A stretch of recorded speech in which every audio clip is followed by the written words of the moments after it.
Hello. I'm gonna unmute you. Unmute myself. Can you see me now? Yes, I see you and I hear you now. I'm gonna turn off this AC. Suddenly today, it's like 85 degrees. What? Yeah, it's so hot. So Really? Kyle had to put me there last week. Yeah, and I have a tan. You have a tan? Wait, Tanya, come say hi. Tanya. Wait, get her. Yeah, it's gonna be 70 here tomorrow. We're all excited, even though we can't really leave our houses, but whatever. Jesus. Wait, look there. Look. Hey, David. Hi. Hello. Oh, it's Tanya Harding. Oh, Davey. Oh, Davey. Hi. You look like my high school gym teacher. Thank you. I'm working a lot. I was shaving the other day and I just stopped. I thought, whoa, speaking of stopped shaving, who's the I saved so much time in the morning. Doesn't he look hot? Who's this handsome grifter? He's so sexy. I know. Look at him. He's like, I don't know, but he's channeling like Lee Majors from the 70s. Like a men's health magazine. Right? Oh, God. Yeah. That's what he looks like. Stop He's it. hot. He's hot, Sandy. But like, watch your pocketbook. Yes. You know what I mean? Just be careful with a guy like him in the house. I know you want what you want. My purse. Watch purse. Yes. He asked for your social diaphragm security. handy. Your what? The diaphragm. He really wants that. Yeah. We are live on YouTube, so let's not say something that we don't want to say. Oh, we're on now? Oh. Yeah. Oh, oops. Hold on. Oh. Sold out. Tickets are sold out, so if someone wants to watch it, I put it on YouTube. Okay. And I did it, and I didn't want to leave it for the very last minute, so I just put it live and. Right. Good. In case I fuck it up, you know. I'm positioning in the way that the risk producer today told me to position for next week. So yeah, for my beta test. I'm seated just because Jack's teaching piano and the room is weird. I couldn't find a way to stand. I want one of those hydraulic desks. Yeah. Oh, I would love that. You're so great. A standing desk, they're fantastic. Do any of you guys have the circle light to go behind your pooters? Jack has one, but he's using it now. He uses it for lessons. Yeah. That's part of why he always looks so stunning. Guys, can I come back in I'm gonna come back in a little bit. I'm gonna go get a drink. Is that okay? Go. Do what you gotta do. David, do you have a drink? I can't yet. Why, it's too early? Well, yeah, a long story. Tonight's a very special night of drinking. What, Vanessa, say it. Vanessa, you're going. I just wanted to say, why are you not drinking? Are you pregnant?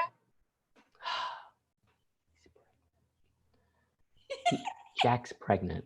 No, I wasn't. We weren't drinking for a while, and I think for a lot of people in the quarantine, it started to feel a little habitual, and we were doing it when we were away from each other. So we made a deal when we get back together, and we were drinking shit, like whatever was left. Like schnapps. Like I drank like a novelty. What's the green liquor? The Wormwood. Oh no! But a novelty one in an airport bottle from like 7 years ago. Anyway, so we made a deal that we wouldn't drink a lot, and when we did, it would be special. So he has all the makings for Manhattans, which I can only have one of now because I had one 5 days ago, and it was like. So that's what we're having soon. A Sacatini. What's in a Sacatini? I'm gonna go get mine in a second, but I need to. Sake, and I put olives, cucumber, and it's supposed to have a little vodka in it. But it's mostly sake. Wow, with olives and cucumber, that's good. Because I'm that kind of girl. Yeah, well, we know. Yeah. Oh, it's still so bright there in New York. I know, it's shocking. But I think some of it's lighting, but because the sun has set, tugboats are ready to go by in any minute now. But yeah, I mean, it's night. It's almost 8 o'clock, right? Yeah. Yeah. Vanessa, what are you drinking? I'm gonna go get myself a rum, but people are asking me for. Give me 1 second. Oh, Vanessa, is that another computer you're looking at there? I have another monitor. Yeah. I have thought that you were looking at your better half every time that he's been standing there, and you've been like, Well, he didn't want to be my assistant on this. He didn't want to take this opportunity. You work on this project. Exactly. I don't know why. The pay was really good. Yeah. Wow. His loss. Union rules. Union issue. Oh, that's a mess. That whole area. I don't care. That's all right. No, it looks like you just got home from another place. Me? Yeah. Like I was on a vacation, or I'm unpacking? On vacation, you unpacked, and you very clearly had to be online, so you just threw everything out. I did. Well, what that is the surface that years of taxes I'm doing are on right now. Oh God. Two down. Hey. Hey, tech support. How are you? I'm all dressed up. I've been playing golf. I was about to say, you look like you've been playing golf. That's amazing. Is it nice there? It was 80 and sunny today. Amazing. Nice. Almost too hot, but it'll be in the 70s this week, so. Wow. Good. Oh, wow. Where's the puppy? Where's your doggy? Hi. Oh, hi. Oh, Guys. look at the It love. was like, no. So cute. Good luck, everyone. Kill it. Oh, thank you. Bye. Good seeing you. You look so nervous. Vanessa, you look nervous. Too. Don't be nervous. Hello. Thank you for joining us. We're going to start in 9 minutes. I'm going to go get myself a drink, so you should get it yourself. I'm going to get more lipstick because you look much better than I do. I'm going to color me bad. I'll be right back. I'm going to go get more lipstick too. No, I really do want a drink though. I might do that. I'll see you in 9 minutes. In 9. Oh, you're disappearing. Do we need to do a sound check or anything? Are we all set? I think we're all set. Awesome. Okay. I'm just saying hi. Hi. Hi. Hi, Eric. I guess we're going to make cocktails now. See you in a little bit.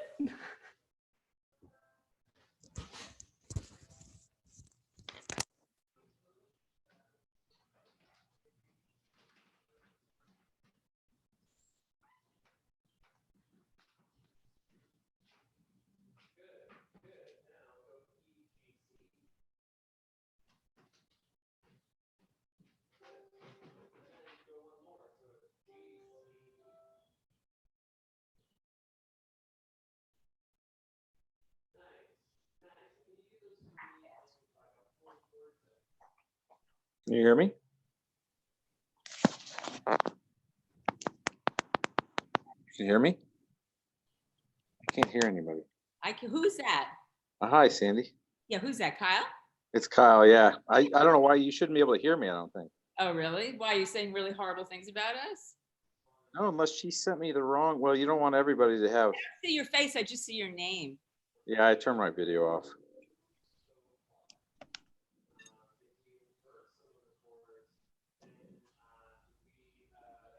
All right, bye, good luck.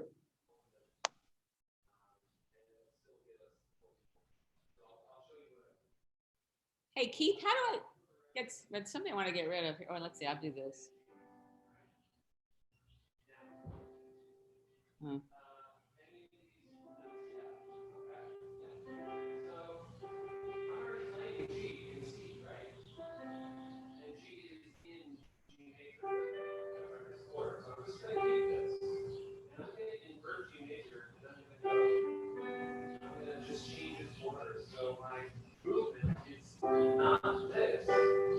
Hey, Keith, can you help me with one tech question? I can't get rid of this thing on my screen.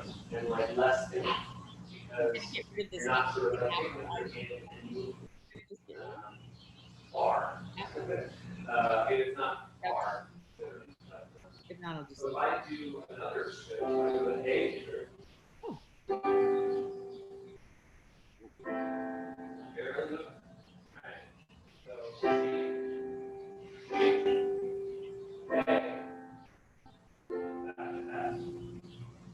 So I did at all those chords, I just switched the order of all four, with the exception of the very first one. Now that is right, but there's like a bazillion options. So your homework this week is to kind of find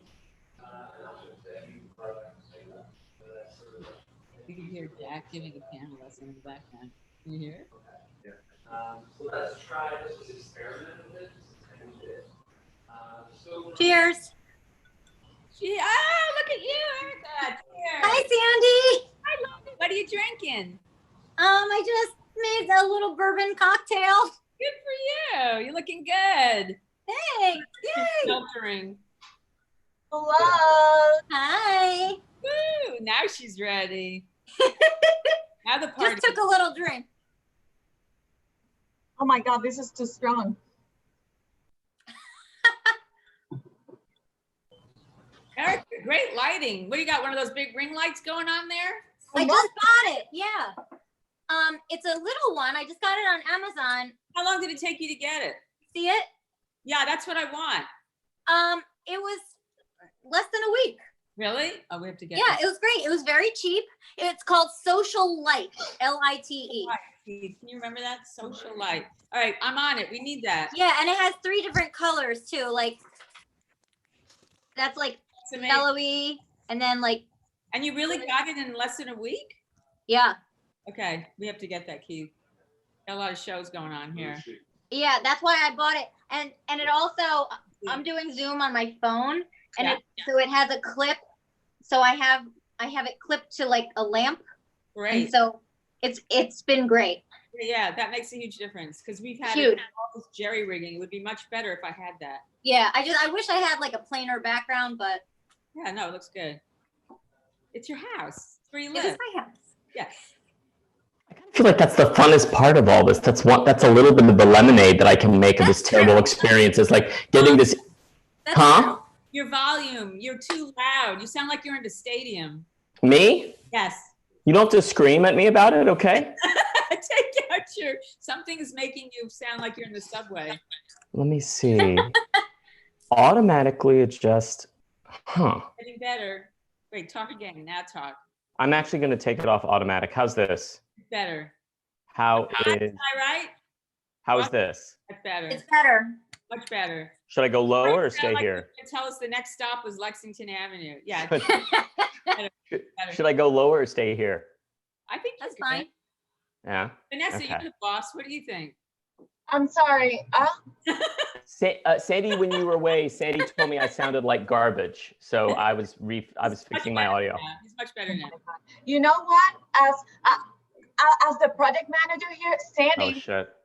Shut the fuck up. Oops, sorry. We're on live. Sorry, I didn't mean to curse.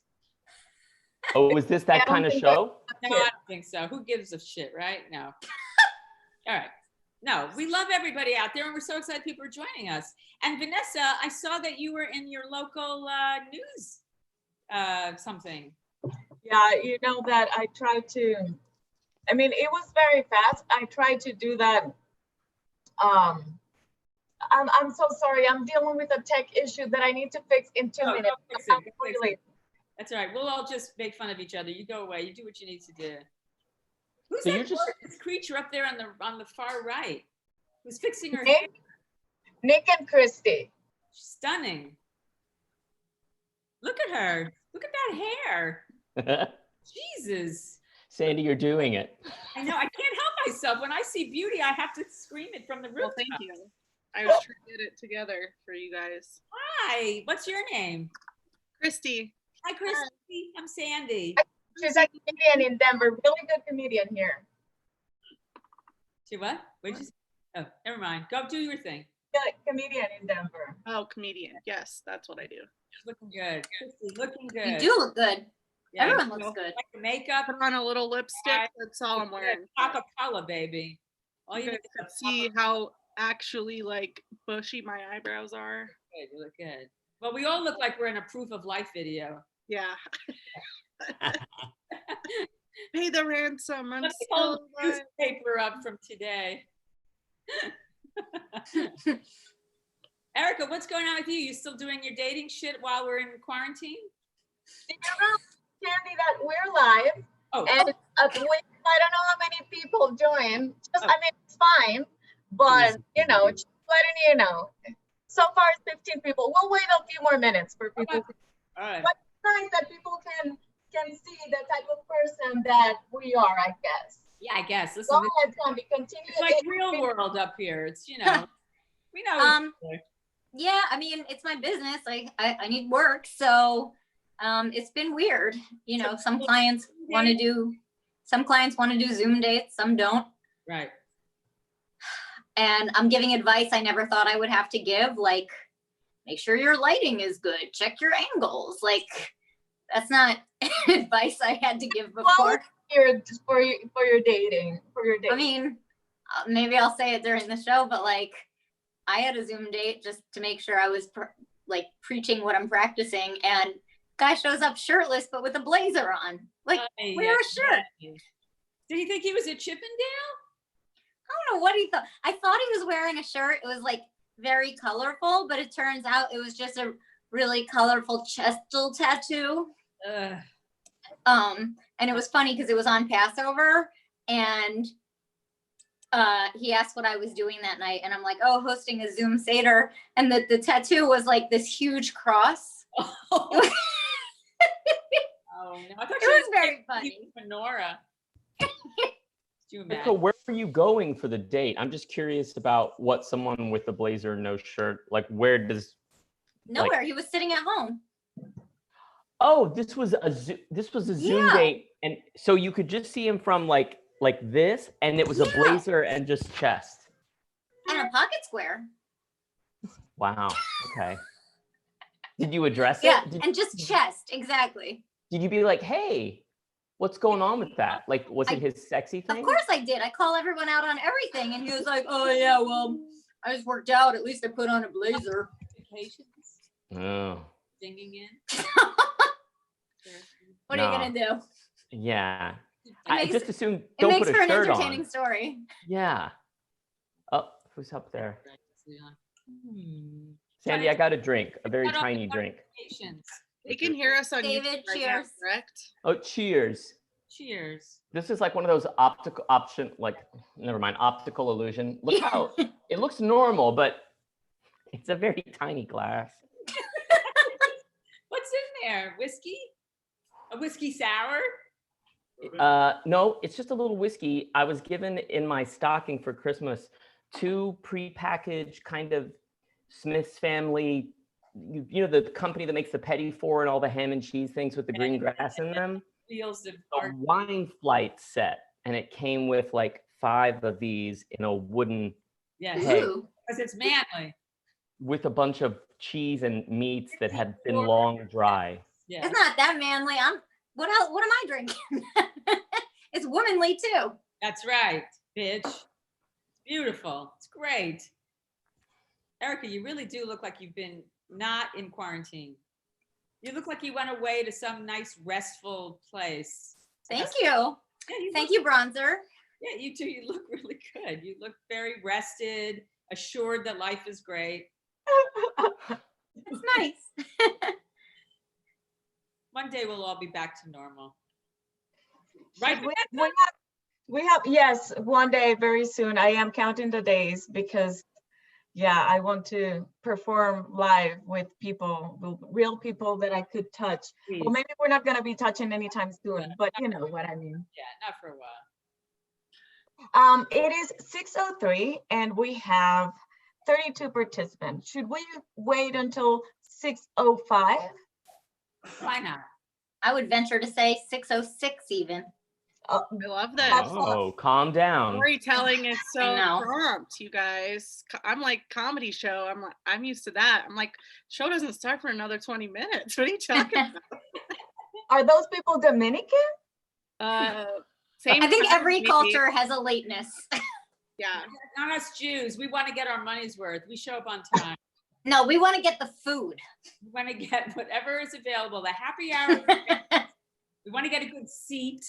We want to be away from the drafty air conditioning. You got to get the crab legs. Okay, Yeah. Anyway, sorry. It's a lot. Oh, crab legs. God, that sounds good. Which way, Vanessa, am I looking at the camera now or now? Before- 1 or 2? One. Okay, thank you. But that was a little funny interaction there. One. I never remember because it's on my phone. I hope that people I'm gonna are. do that in a sketch now. I'm gonna do that. This is just gonna be a quick clip. I don't know what it'll be at, but that I'm gonna include that in it. It'll be funny. Well, I hope that that this show does well and that my technological things are not. You're Spit it doing out. great. You lose your ability to talk like and perform so quickly in quarantine. I guess that I'm not great at What's a multitasking. sentence? Ah. Gosh, okay. I'm really worried that then when there are shows again, like the other day I was thinking that I'll walk on stage and I'll be like how do I, like I won't know how to do it. And then that led to the thought, what if I don't know simply how to just shop at CVS, interact with a cashier? Like what if I lose all, like I just want self-checks everywhere. I don't like. Well, David, would it be funny if we went on stage with circle lights in our hand, thinking that we need that to be seen by people in the audience? Oh, that's a good sketch. Just two people with the big donut lights. Like, you I don't can hold this for a microphone. Yeah. That's right. You know what? I've been going like every time that I watch a movie or a commercial, an old commercial or something like that, my head immediately goes like, why the hell are they not wearing masks? What are they doing touching each other? I know, they're standing way too close. And if I see one more commercial where they tell us that we're all in this together, I'm gonna punch a baby. Or that they'll ship a car to our house. Yeah. Those are the ones. I'm like, are people really at home right now being like, ooh, I'm jazzing to spend $37,000 on a Pontiac? Like, I don't get. I haven't even driven my car. Like I'm on the same tank of gas I was like a month ago. If anything, now's the time when I'm like, I don't need a car. Not in the end time. If you're making car payments, or anyone is, I finally did the thing today that people told me I could do, but I felt weird about, where I just called about deferments. And please do it if you need to. Our car payment was like, oh, of course not. You need 2 months off? I was like, okay. We did it also. Yeah. Credit cards. Wow. Yeah. They're really kind right now. Yeah. So we are now at 6:07. I think that maybe we should start. All right. Okay. So sorry guys if you didn't like our pre-show type of game, but I mean, if you didn't like that, maybe you should just goodbye right now. No, don't tell anybody to say goodbye. No, please don't go. Please don't go. My name is Vanessa Valerio and I host Singleling. I don't know. I hope that you have seen us before, because I sent all of the people that have been on Singleling shows in different cities, I sent you guys an email telling you that this was happening. So maybe you know about this because of that email. But if you didn't know about Singleling before and now you're here, please tell me in the chat, how did you find out? I want to know. We've been doing this show for like 4 years, and I started Singleling because four years ago I was in my mid-30s and I had been on my second job type of thing for a while. At that time I really wanted to find a boyfriend with husband material. I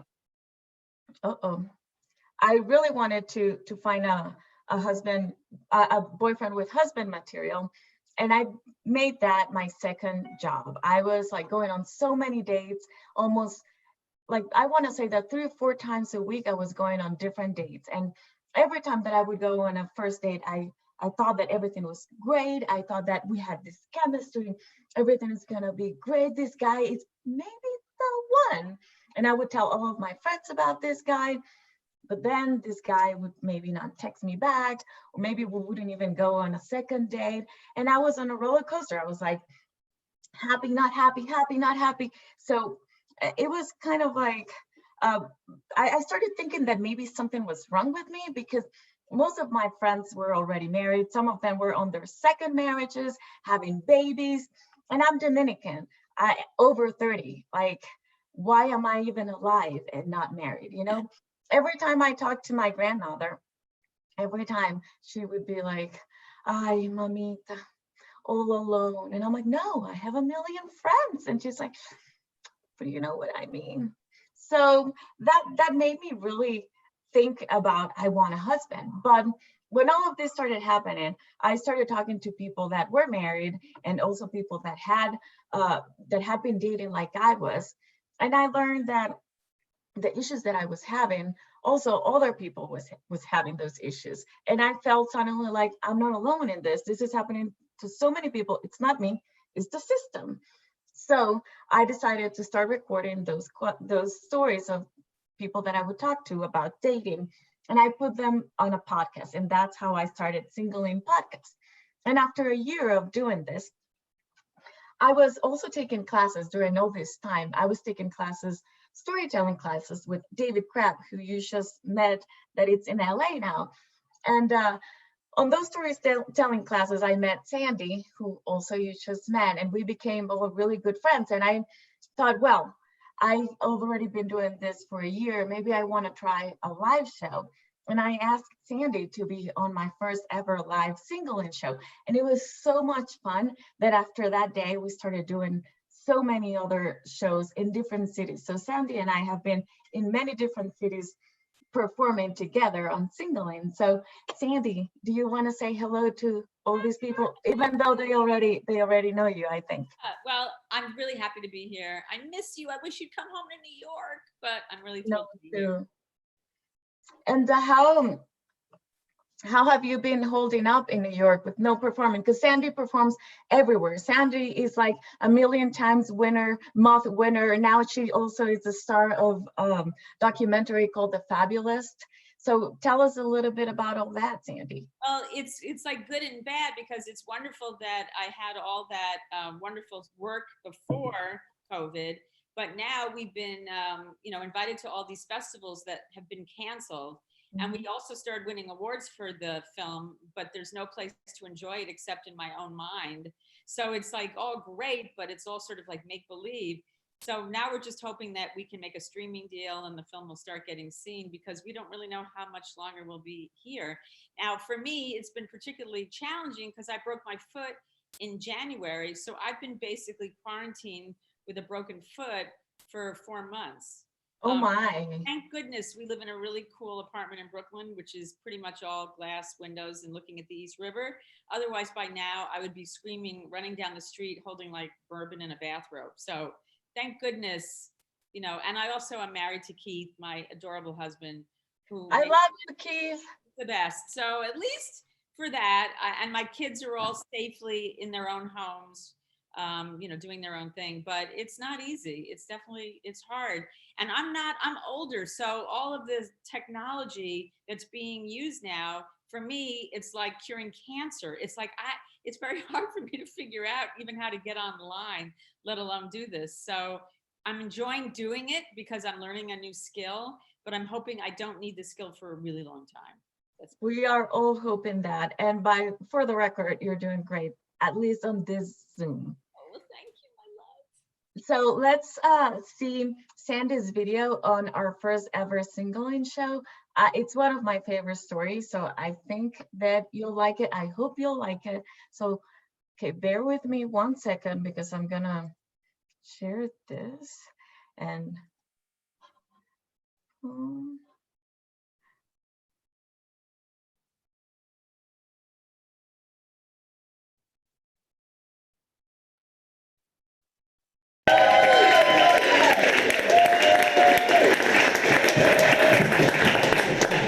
Okay, Funny Girl. Who doesn't? You guys know Funny Girl, the movie? I mean, come on, right? Okay. Now, I was in love with that movie for the obvious. Barbra Streisand singing on a boat. It's amazing. But more than that, the reason obsessed with that movie is because she falls in love with Nicky Arnstein. And he is a big-time producer, and she goes from being, just a funny Fanny Bryce cut-up girl to being a big star because she meets her prince. And I grew up living the dream. I didn't really live the dream. I wanted to have a dream, so this was one of the dreams that I wanted to have. I wanted to be Fanny Bryce, but after she had like the empire neck dress, the waistline dress and the crown and the creamy bosom, I wanted to be her. And I wasn't, but that didn't stop me from believing. And I got a sign that it was gonna happen, because in 1980, I know I'm really old. In 1980, I was not a child, and I was oldish, not old, but anyway, I wanted to be an actress, and I was a dancer, and there was an actor strike, a big Screen Actors Guild strike. So everything had come to a halt, which really didn't impact me because nobody was hiring me. I didn't even have like a SAG card, so I could like complain, gee, I can't believe the strike. It didn't really affect me. But I did notice that in Backstage, which was sort of like the Bible, this is where we found our auditions for losers like me who didn't have agents, there was an audition for a commercial, non-union, don't judge. What do I know? Non-union, it was a commercial for the following day for all sizes for Hanes pantyhose. Okay, now I know what you're thinking. Of course, with these legs. I mean, honestly, if it was Oshkosh like Osh for 8-year-old. But like our friend Vanessa, I have a strong sense of self and no long mirror. Just, so I'm going. So I go. I can wear like a skank skirt and thighs. I look like an idiot. I look like Jodie Foster when she's a whore and she's 9 years old. I go. But here's the thing. It's at the Minskoff Rehearsal Studios. Okay, that's a sign, okay? And I'm thinking, okay, I'm going to meet Nikki Arnstein. This is my calling. There's a reason why I'm at this audition. So I go, and there are a million girls there. They all look like palominos, and they're like everything. I look like a donkey in the corner. I don't care. I have high self-esteem. I'm going to okay. I get called in. I go to the audition, and there's this guy. His name is Jeff. He's cute, really cute, but he's petite, but he's cute. And he's sitting behind a big bridge table, and there's like a stack of pictures of him. And the girls are coming in like in threes, and I kind of lump in with the other girls, and I'm up to like their waist. But, he has this, he's taking Polaroids, and I'm not paying any attention to the fact that I look like an idiot. But I see he's looking at me, because I got the heat. I'm packing it. And I'm looking at him, because he's got like big, brown, juicy eyes and shaggy hair, and he's so cute. And I'm already imagining we would be like two woodland creatures, like wandering to life together. He's really cute. And I know he's looking at me. And I knew when I left that room, I was getting a call back, and I did. So, all right, so a couple days later, I go back. Minskoff Studios, Nikki Arnstein. So I'm thinking, okay, this is working. I go back, there's like 20 girls, not, like a forest of them.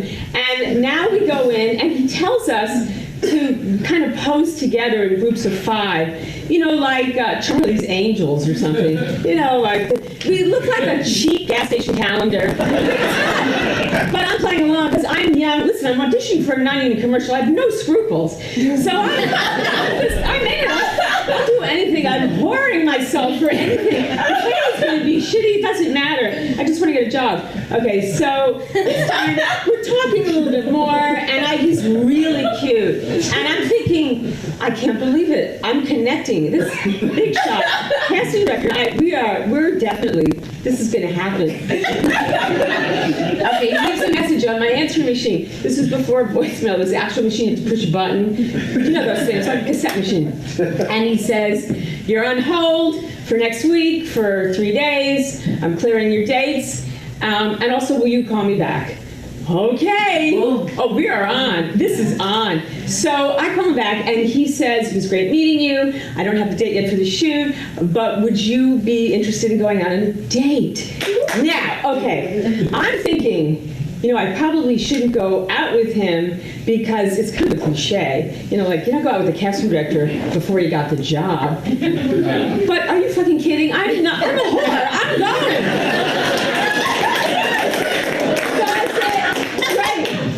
So he picks me up. I'm staying in a friend's sublet. Some friend is doing like some bus and truck production. He has this tiny little hovel on the Upper East Side. And I swear, I'm not making this up. Back in the 80s, you could rent or stay in someone's apartment for like $300 a month in Manhattan. I mean, in the city, nobody lived anywhere else, but that's what, okay. So he picks me up and he takes me, he whisks me, that's what he whisks me, to a restaurant that was very, very fancy. It was called, Jill and Michael, you're gonna know this one, A Quiet Little Table in the Corner. Okay, now let me explain. This was a place, a real restaurant on Madison Avenue, like Murray Hill, and that was the idea of it. And I don't know how they did it. Now, Vanessa, Michael, you're architects, every table was a quiet table in the corner. I couldn't figure it out. It was fancy. And they had a curtain that went around. Basically, it was like a work cubicle with breadsticks, okay? But it was expensive, and it was romantic, and it was fancy. And I never went out to a fancy restaurant, and I'm being wined and dined. And we had, I remember, because it was the first time I had a Black Russian shrimp cocktail. I ordered every expensive thing. And chicken Kiev. Do you guys know what that is? It's chicken that has butter spurting out the middle when you open it. It's like a coronary waiting to happen. Chicken and the creams and the vodka and it was great. And we had a really good time. And we were talking about similar interests. He likes musicals. He likes the theater. He's like a really nice guy. And he's telling me about all of his casting work. And I'm Nikki Arnstein. This is amazing. Okay, then, now I did think it was a little odd because he paid in, now I'm not casting aspersions, but he paid in cash, which is not bad, but like in $5 bills and singles. It was an expensive meal. And I did think that was a little off. And the waiter was looking at him like, really? Like, it's like you expect me to count your change kind of thing. But hell, I'd never been out to dinner with anyone this fancy. Who am I to say you're not supposed to pay in $1 bills? What do I know?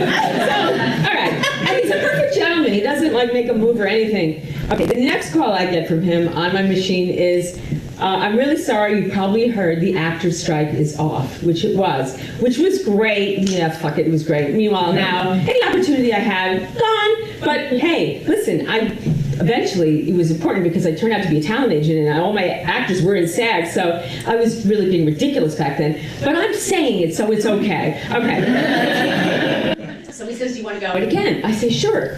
He says, what are you doing tomorrow afternoon? Nothing. I have nothing to do. Nobody hires me. So, now I am thinking it's a little odd that he's free in the afternoon, but I'm so excited I met my Nikki Arnstein. What do I care? So we go, I'll never forget it. It was so romantic. He takes me to the movies. We go and see the Muppet movie. I mean, the two of us are like garden gnomes, you know? We're off to the movies. Okay, now, I must add that shortly before we went to the movie, there was something that was bothering me because I ran into one of the girls from the first Haynes audition. She and I took dance classes together, and she told me that her theory was the whole thing was a fraud, that he wasn't a casting director because she had a friend who works at the agency that did Haynes advertising, and they had no idea what she was talking about. I put that in the back of my head, but the Muppet movie, okay? So we go, and it's great, and we're still getting along, and he's so cute, and he's still not making any moves. He's being a perfect gentleman, and there is discussion about his apartment being painted, or is it being renovated, or someone staying in. I couldn't quite get the gist, but I left it alone. Okay, date number 3. Now, I don't have to tell you, you're all adults. Date number 3, you're gonna nail it down. Either you're gonna get down to business and take off your clothes, or it's over. Date number 3. And the commercial wasn't happening, so it wasn't any longer a whore. So, all right, so he calls and says, are you busy tomorrow night? I say no. He said, well, pack a toothbrush. Okay, now I'm going to add as a sidebar, because I'm married now to a dentist, that I find it kind of charming that there is a euphemism when people ask you to sleep over, that they mention, bring your toothbrush, because dental hygiene is important. Okay, so this time, he picks me up on the Upper East Side, only this time he's in a car. It's like an electric blue Thunderbird, like one of those redone editions. It's sexy. And he gets out, that little tiny gnome, he gets out. And he has a dozen roses. Oh, I'm being wooed. I'm being wooed. your dress and the crown coming any day now. So I get him, and we start driving, and I still don't know where he lives. And we go over the 59th Street Bridge, which is fine, I guess. I'm from Queens, so who am I to begrudge Queens? But we keep driving, and at first I'm thinking, maybe he's really like some crazy dude who's gonna like bring me out to the airport and chop me up and leave me somewhere and nobody will know. But I think, no, he's a nice guy. He's sweet. He's cute. He likes musicals. So we're driving, and then I'm checking my lipstick in the the mirror, the visor, and I see Alamo Rental. So I say politely, "Oh, you rented this car?" And he said, "Oh yeah, my car's in the shop." Okay, now let me stop here and just say that I am a codependent, and I will always err on the side of people being right. Okay, that's who I am. I don't like to try to put anyone on the spot. But my bill's returning. Was there really an audition? Is this really his car? Who is this guy? He plays in $1 bills at a restaurant. Okay, but I'm still going to sleep with him. Finally, he parked in Kew Gardens. It's fucking far, Kew Gardens. On Queens Boulevard. The building is lovely. It's new. It's got balconies. There's a doorman. He parks right in front. And plus, there's a subway right in front. So I figure, well, if I'm going to get murdered before he does, I can run out and grab a train. So I'm thinking, not so bad. All right, we get in the building. The doorman knows him. So he obviously lives there. This isn't some sort of crazy ruse. We go out. Okay, he's nervous. I'm nervous. Of course, it's the first time I'm going to sleep with a dude. So he gets the door open. The door opens. It's a big, beautiful area apartment. Except there are two strangers inside the unit. There's a woman, like 60, in a house dress. And her hair, do you remember Miss Pitty Pat? Like those little curlers in her hair? Like little Miss Pitty Pat curlers. And a man, an old man on a Barca lounger. And the two of them are watching Wheel of Fortune in Jeff's apartment. And I'm trying to put this together, and it clearly becomes clear when the woman who's like looking, she's smoking too. She says, "Jeff, if I knew you were coming home, I'd heat up your dinner." And then I realized these were his parents. And then I'm still thinking, because I'm still so stupid, well, maybe he's letting them stay with him. So, okay, I don't know what's going on, but I go follow him into his room. Still, I'm following him into his bedroom. His bedroom, where there are, I might add, trophies, like that say, "Good sport," or like, "Most improved." And he puts on, this shows you how old I am, Barry Manilow, Mandy, or something like that. It's like romance music. And he has like a den/bedroom, because that's what you do when you're 30 years old and you're not supposed to sleep in your childhood bedroom. And he like flings out the hide-a-bed. And I'm looking at this scene and I'm like, wait a minute, what the hell? This can't be. And so I start asking him questions. Finally, now, the moron, I'm saying, wait a minute, what is going on? Who are you? You live with your parents? He said, "Oh, no, just this weekend. You know, it's like Donald Trump bullshit. Whoa, it's huge. It's blah, blah, blah, blah." All right, so he says, no. So he says, "Here, have a glass of wine. Let's listen to Mandy." And he's got the bed open, and I'm looking at the trophies, and it's scary time. And I'm thinking, okay, no, I got my limits. It's got to stop now. I said, "Jeff, I'm really sorry, but I just don't feel comfortable. There are just too many discrepancies. I'm just not feeling right about any of this." I said, I gotta go. I said, and then I'm thinking to myself, I hope he's really a good sport, like on those trophies, because if he's... Luckily, he was a nice guy. And I said, "Don't worry, I'll take the subway back to the city. I don't want to make you have to leave." And I did, and I'd like to say that I've learned something from this, but I had many, many more relationships over the years where I was just as trusting, and I just wanted to have my Nikki Arnstein, and I did finally find one or two or three or four, I don't know, I've been around for a long time, but you know what, you kind of learn when you hear something or see something, you have to say something. Thank you.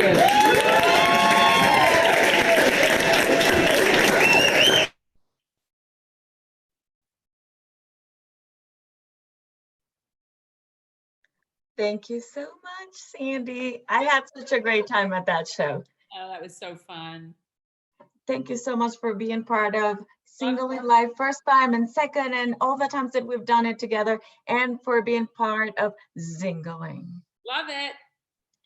And our next storyteller, he's going to tell his story live, and he was my storytelling teacher. He's one of the reasons why I became a storyteller, one of the reasons why I have Singleling, because he encouraged me, and I love seeing him every time that I can.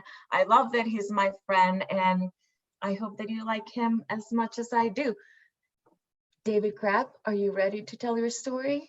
I think I am. I unplugged this. Does this sound okay, or should I go back to headphones? No, that sounds perfect.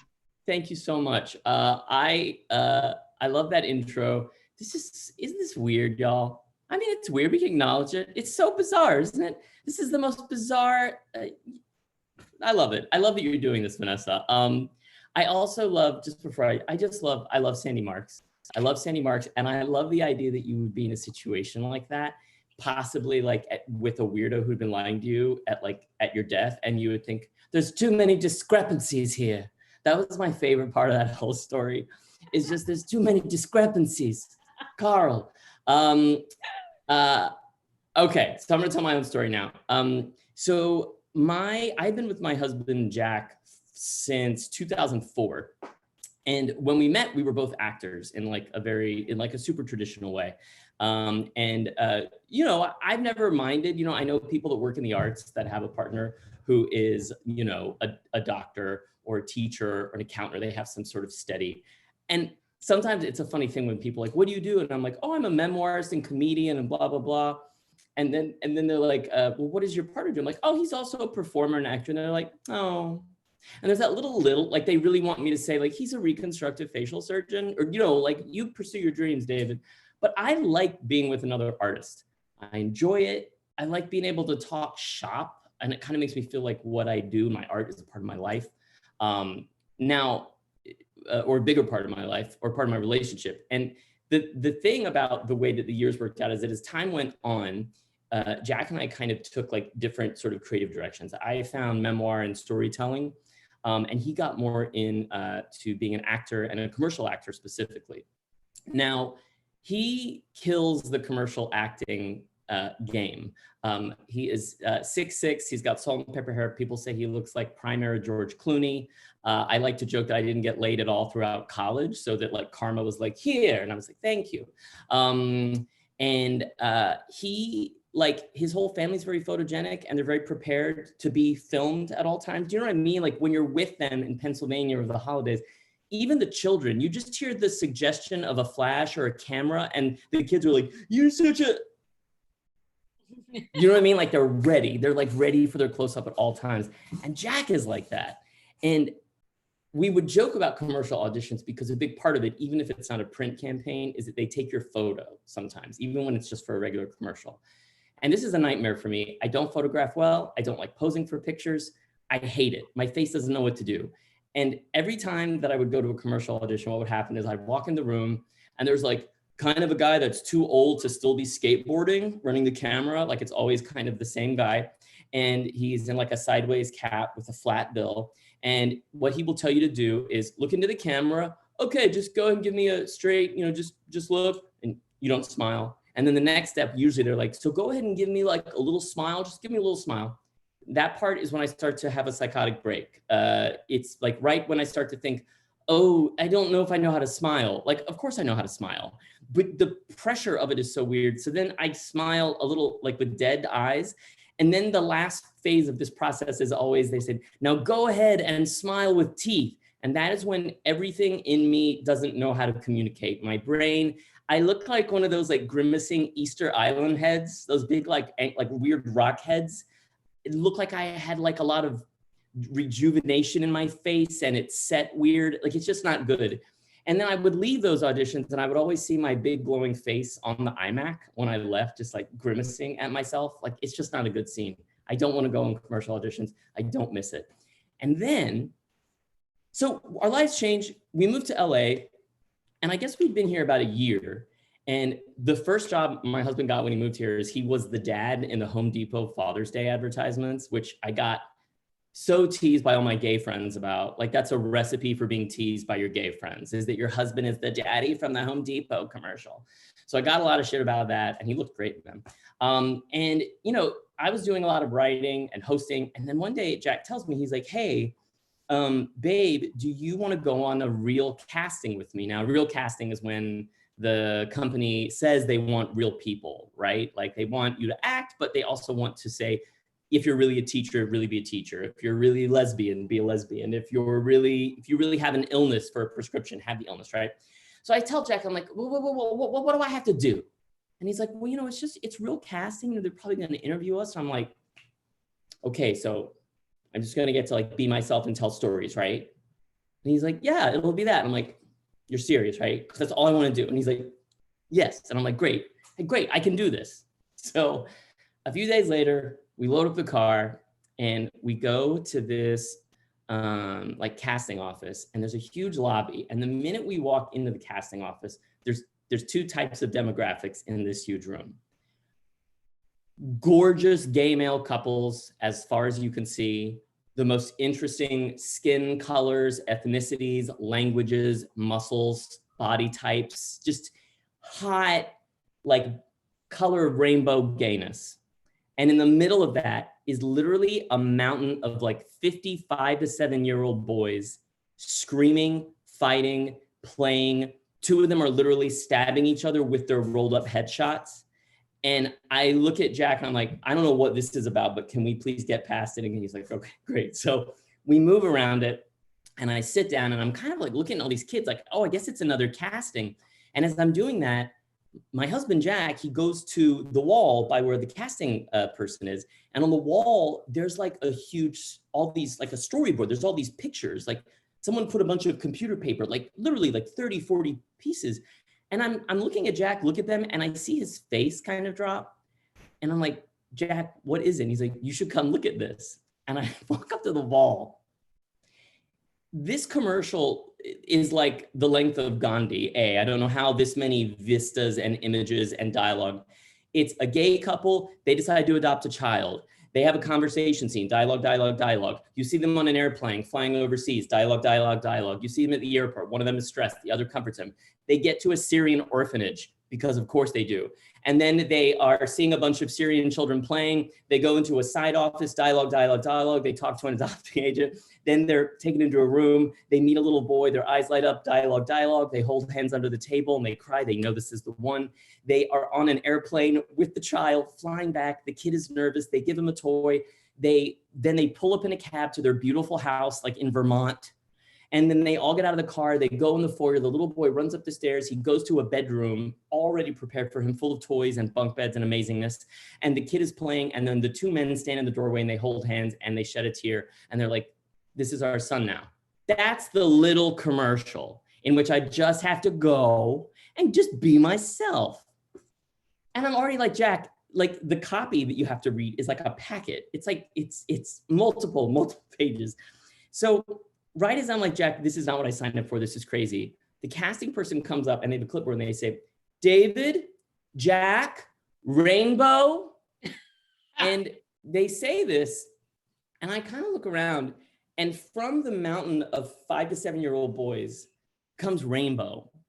Rainbow is a beautiful, like caramel skinned boy with kind of brown, blonde, curly locks. He is in a little tweed jacket with shoulder pads and a tiny fedora. He's like a tiny hipster accountant. He runs towards us into the room. The guy, who's like a 42-year-old guy with a skateboard and a cap, he invites us in, and the little boy Rainbow knows this guy because he's like in the biz. And he's like, hey, Sean, so this is what I've been doing lately. Did I tell you about school? And I'm going to start a skateboard too. And can I show you I can do it? The kid's bouncing off the walls. And I'm like, I look at Jack like, what's happening right now?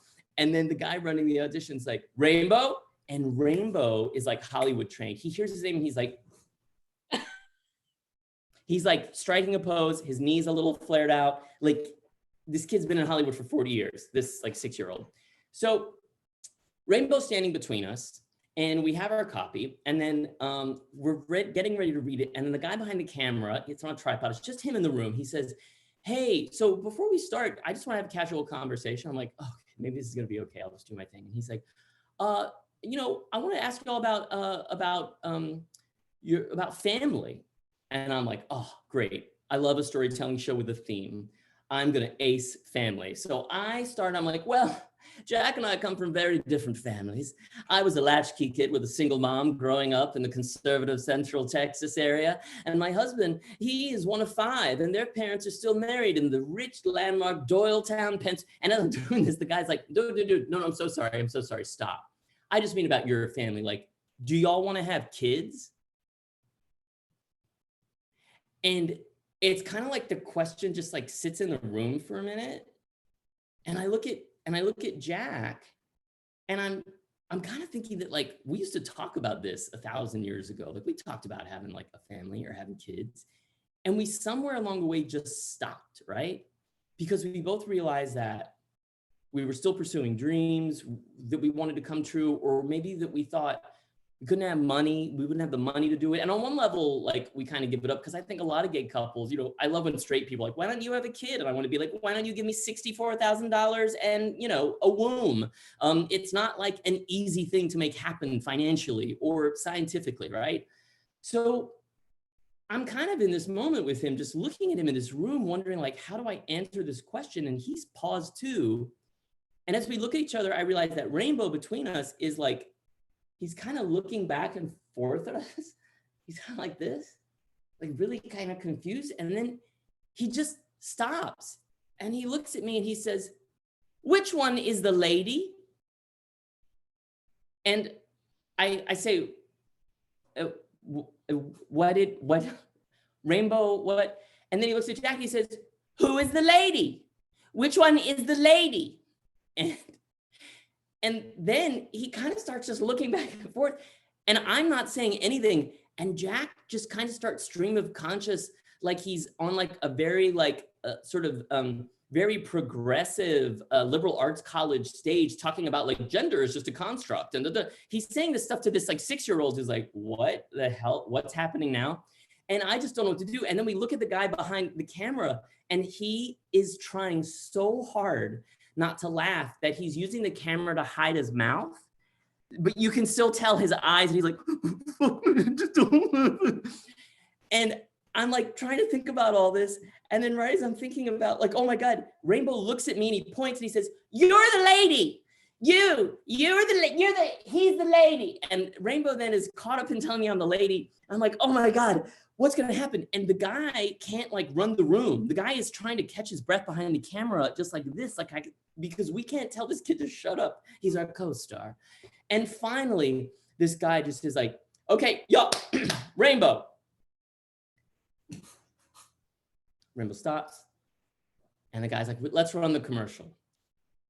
And then we proceed to, with our scripts in our hand, pace through this entire commercial. And like, we walk into the room, which is like this beautiful mansion that this couple in this commercial have.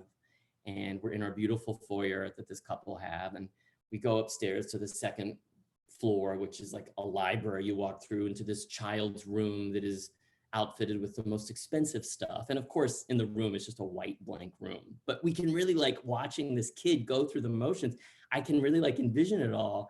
And there's that scene at the very end where we're watching like Rainbow, who's so sweet, just like play quietly with a toy. And we grab each other's hands. And in the commercial, we're really emotional. And we're really thinking like, oh God, this is the thing we want.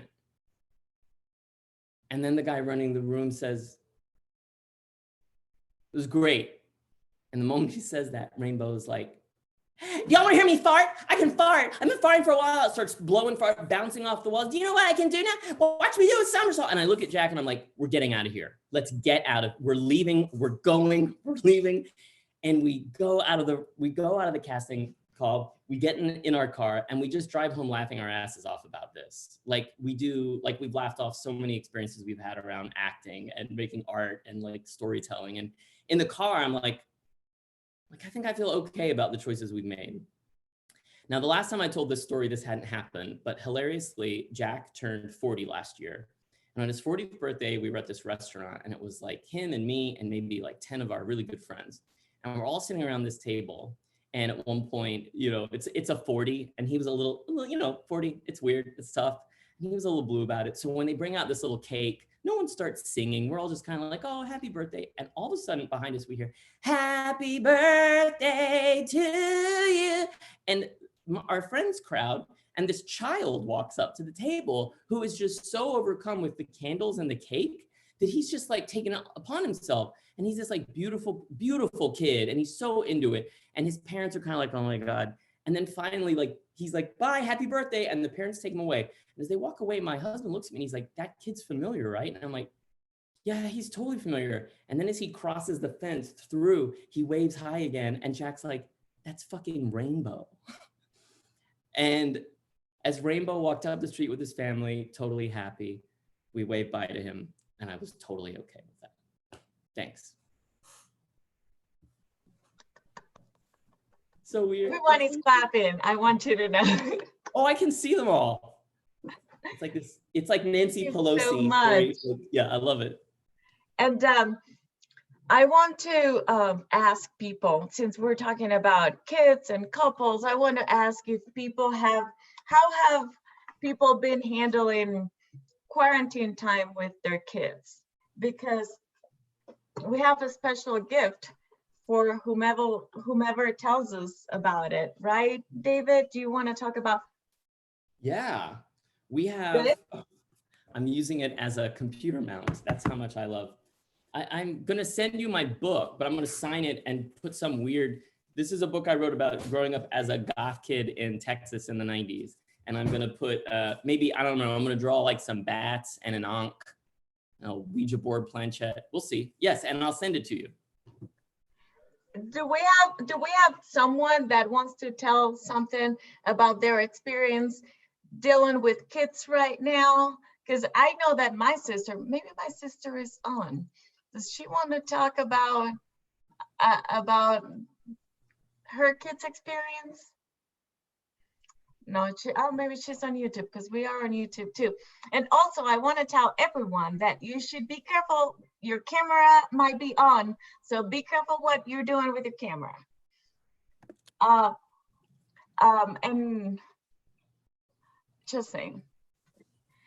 So if we have someone that wants to share a story with kids, it doesn't have to be a real story. Like, I mean, it has to be real, don't get me wrong, but it can be like a 20-second story, and you can get this home. Or we can just do that later then. But you know what? I forgot, because we're live on Zoom. I forgot that I was gonna have a game about Sandy's story. So I'm gonna have this poll, and you all have to vote on a question related to her story, but for you. So let's see, lounge. Oh, no, oh God. Well, technology is not my first language. I'm gonna wait for the last minute, because I don't want to give anything away for our next story. And I think that the poll is gonna put both things together. So I'm gonna do it at the end. I'm sorry, guys. I have gifts. I promise I have gifts for everyone. Vanessa, well, just a thing, if no one's gonna tell, I'm taking a picture of it so I'll remember. Stephanie Costa, she's actually from Doylestown, where my husband is from, and I mentioned in the story. So if no one has a parent story, I'm just gonna mail it there. Is that cool? Stephanie will love this book, actually. Yes, Stephanie lives in Denver. All right, put it, I don't know if it's private here, but if it's private, put your address. If not, I'm on all the socials. Address, yes, I know. I mean, I don't have it, but. Oh, you have it? What? I do have it, but she'll. We're very excited, yeah. Also Doylestown. Tony. Oh, wow. Are you there now? No, we live in Denver. Oh, I love Denver. Yeah, we all grew up there, at least for like high school kind of ages, late middle school, that kind of stuff. And then we've all moved away since. That's so cool. Wouldn't this be awesome if the rest of Vanessa's show just became a hijacked conversation about Doylestown? Like the second you said it, our sister, who's also tuning in from Canada, sent us a message on Zoom. It's like, did he just say Doylestown? Because you described it perfectly.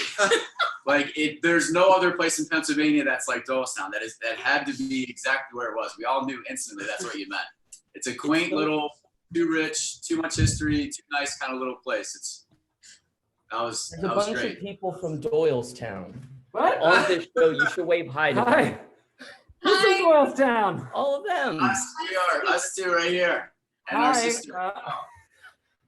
The future is weird. I went to CB West. He wants me to tell you. Okay, you should give Vanessa back her show. We can chat privately. Yeah. I love Bye, it. y'all. So thank you for saying that. I love it. Thank you. Thank you. So our next story comes from one of my favorite storytellers in Denver. I think I consider him a friend, and also he's like very, very special because we share the same birthday. We also have curly hair, and we're like really talented and funny, and he's drinking water right now and I'm drinking not water.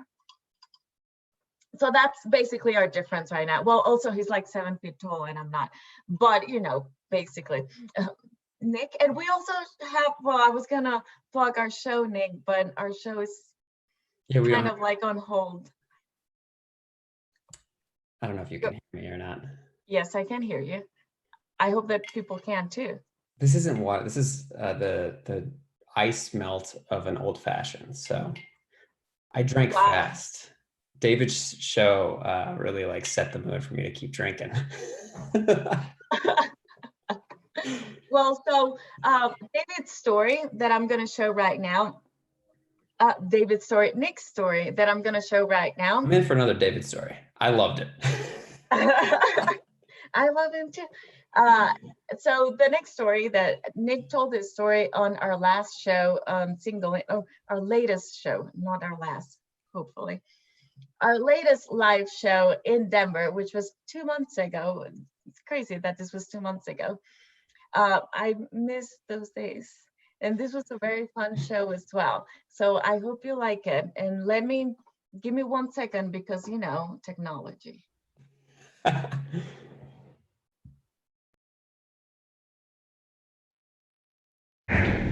Thank you. And I really felt your question. I just came back from 16 years in New York and then LA, and I feel like there's a bro culture for women out here too. And it's like a cis culture. I don't know. Hey, sis. Not into hiking. Yeah, not into hiking all the time. So I have a story for you guys. The summer after my freshman year of college, I got a job nannying 2 boys who were 12 and 9, who by no means needed a nanny. I think their parents just wanted them to have an active summer, and they hired me to basically take them to skate parks and swimming pools, and it was a great job. I loved it, and I actually bonded with the, I'm starting a Singleling show talking about young boys. You're looking for a treat. I really bonded with the older boy, and a couple years later, as he entered high school, he just started showing up at my college apartment. Sometimes with friends, like being like a real cool guy, and I was like, he kind of felt like a brother at that point. I was like, yeah, this is fun. And then he became a fixture at my college parties. It was like, who's the kid? Became like, oh yeah, that's Cody. He's a kid, you know. And after college, I moved out to New York City, and I got a job at this really posh, vegan, like brand new, like spectacular restaurant, Union Square. I was on the opening staff, so it was a lot of like wide-eyed, like, wow, I'm making a lot of money. Like, wow, this food costs a lot of money. Wow, there's like celebrities here all the time. And this restaurant was owned by this like stunning woman, this like mid-30s, at this point I was like a little baby 20-something. And this woman who was like, just a bombshell, like blonde, like wore these like vintage Metallica t-shirts and like boyfriend jeans kind of before that was cool, and like Pumas. She like looked amazing in anything. And she kind of took a shine on me. She kind of liked me, and she made me the head server of the restaurant, and then shortly after she wanted me to become the manager of the restaurant, and I was like, oh, I have no interest in managing a restaurant, but I'll say yes to anything you said. So then I was like, in blazers and like welcoming Tom Brady and just oh hey, your table's right over here. Let's let the Patriots, man.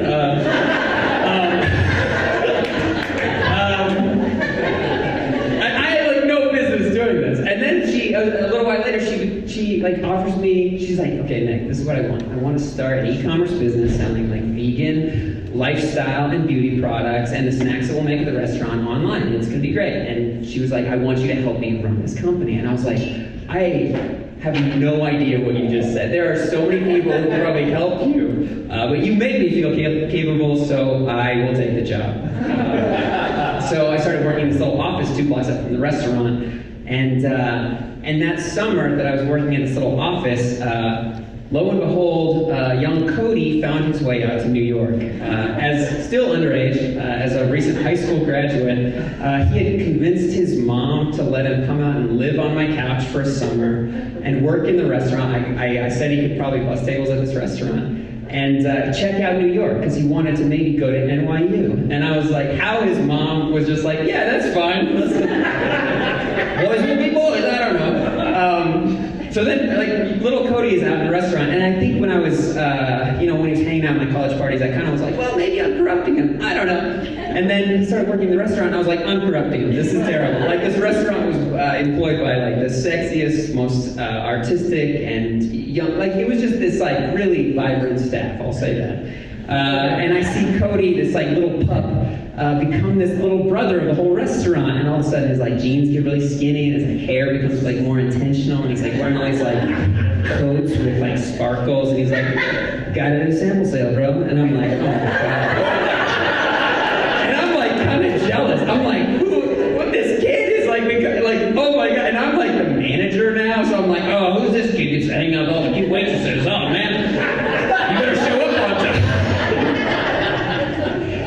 And so, when we're at home, I'm kind of trying to like take him down a notch, and I'm like bragging, I'm like, well actually, I've had real sex with a girl, and like, he doesn't care, you know?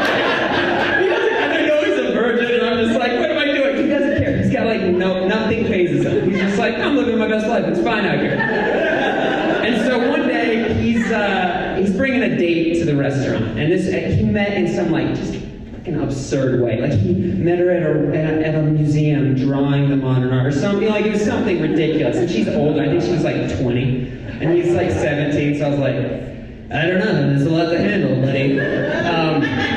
And so he brings her into the restaurant, and Sarma and I, we got dinner at the restaurant almost every night. We've become like very close friends, and so Sarma and I are really like giddy to sit at our table that we can see. I don't know if I mentioned, Sarma's the owner of this restaurant. I'm sorry, I might have not mentioned her name. But we become very close, and Cody brings in this girl, and they're like holding hands, and it's cute, and all the servers are walking up and like touching the table and like handing it up, and I'm sure he like kind of hates it, but kind of loves it, like it's awesome. And Sarma and I keep on sending him dishes and sending him fancy cocktails, and like, it's New York, who cares?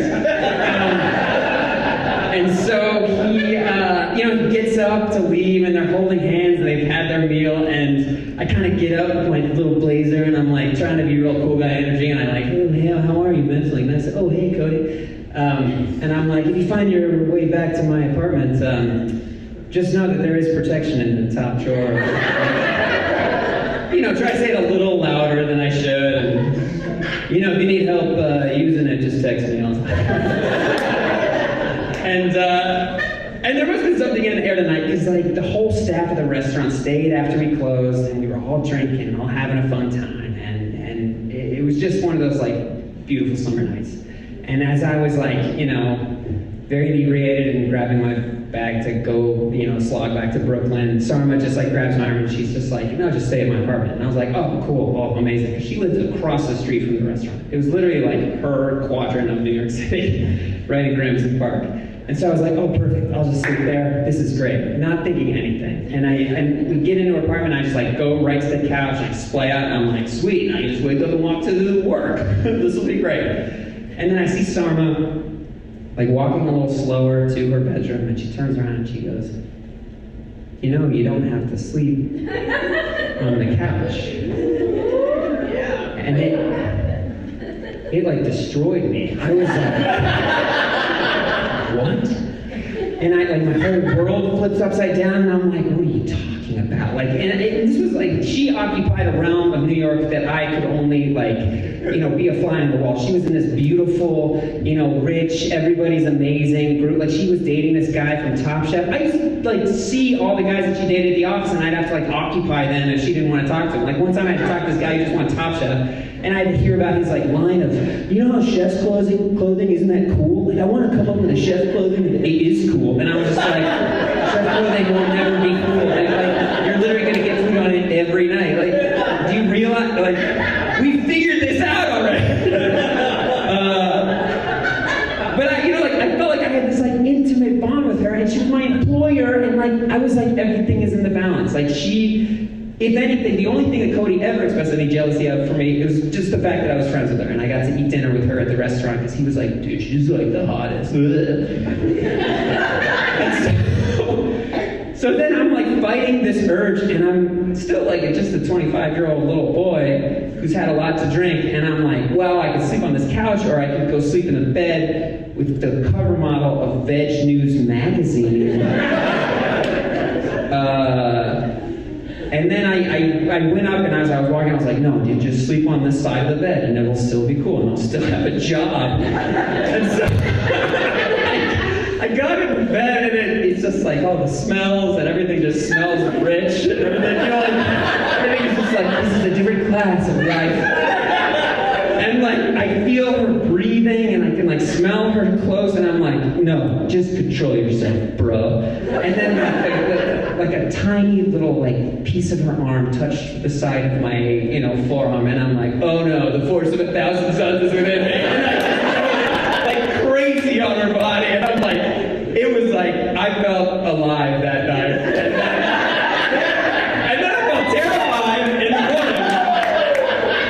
Because I woke up and I was like, oh God. And I like ran into this bathroom, I was like, wow, this is nice. This is really good. I like splashed water on my face. I run to the restaurant, I run to the office up the street, and I'm like sitting at my desk, I'm like, what the hell is gonna happen? Like, am I a boyfriend now? Like, am I fired? Like should I, that Top Chef guy come? Should I fight him? Like, and I was, you know, like, I didn't know what to think. And I was like, do I go to HR? Wait a minute, it's just her and I. That's the company. Who do I go to? Jesus Christ. And so I'm like sitting there, and she walks in like, you know, an hour later, and she just like looks at me like every day, hey, and like such a power, just walks by, and I'm like, hey, were you there? Like, do you know what just happened?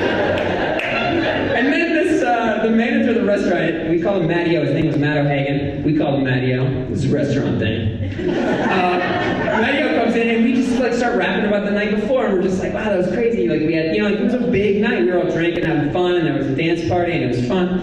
And then Cody like walks in the door of the office, and he would do this every now and then. He would just like kind of walk in and like have free snacks or whatever.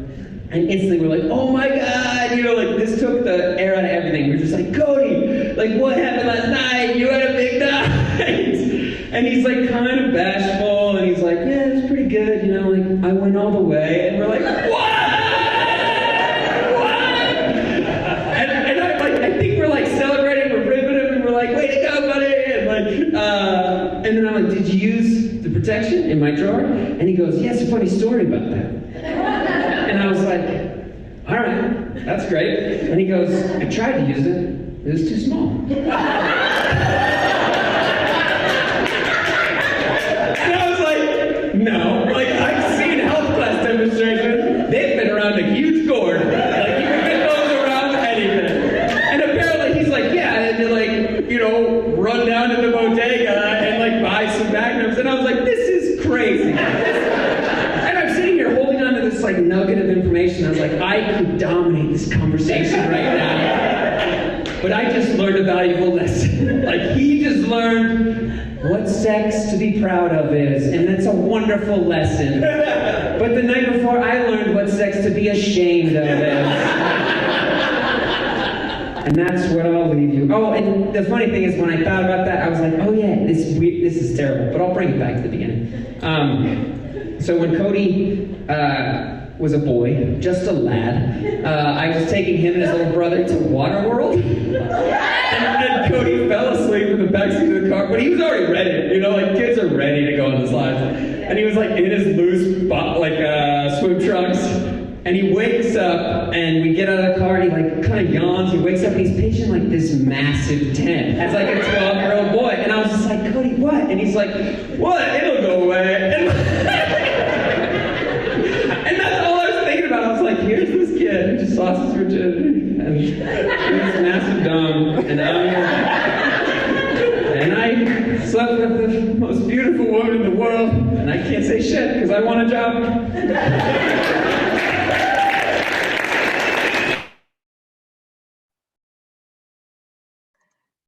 That was a great story. And is Cody back in Denver? I think he's quarantining in Steamboat Springs. Well, we all hope he's having a good time.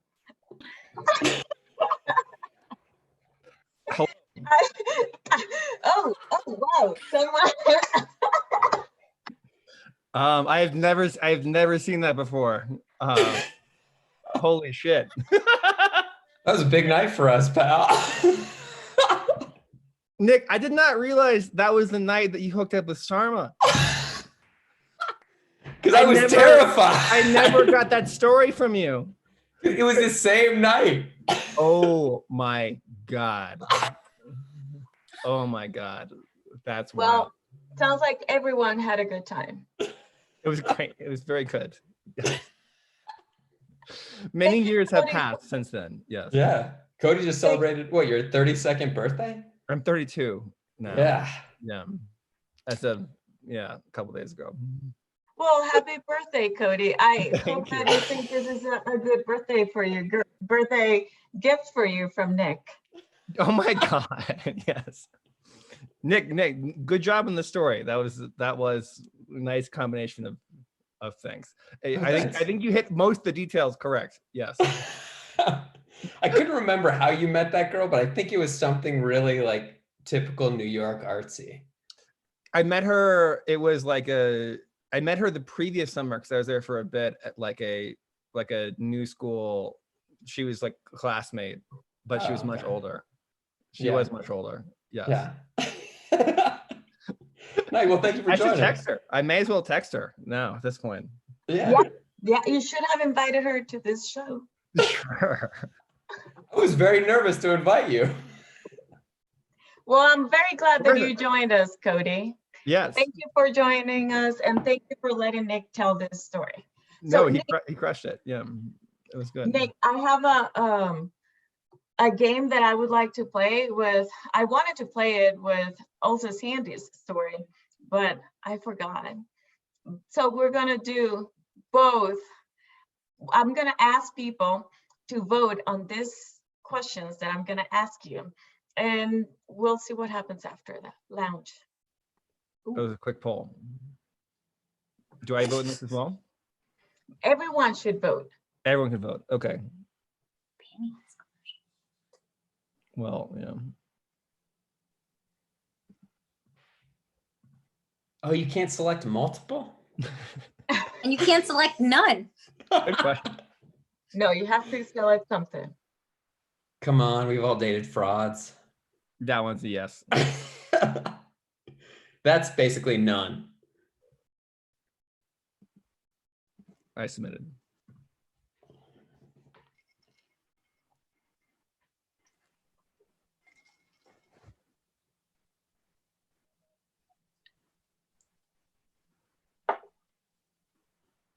We have, I'm gonna end it in now.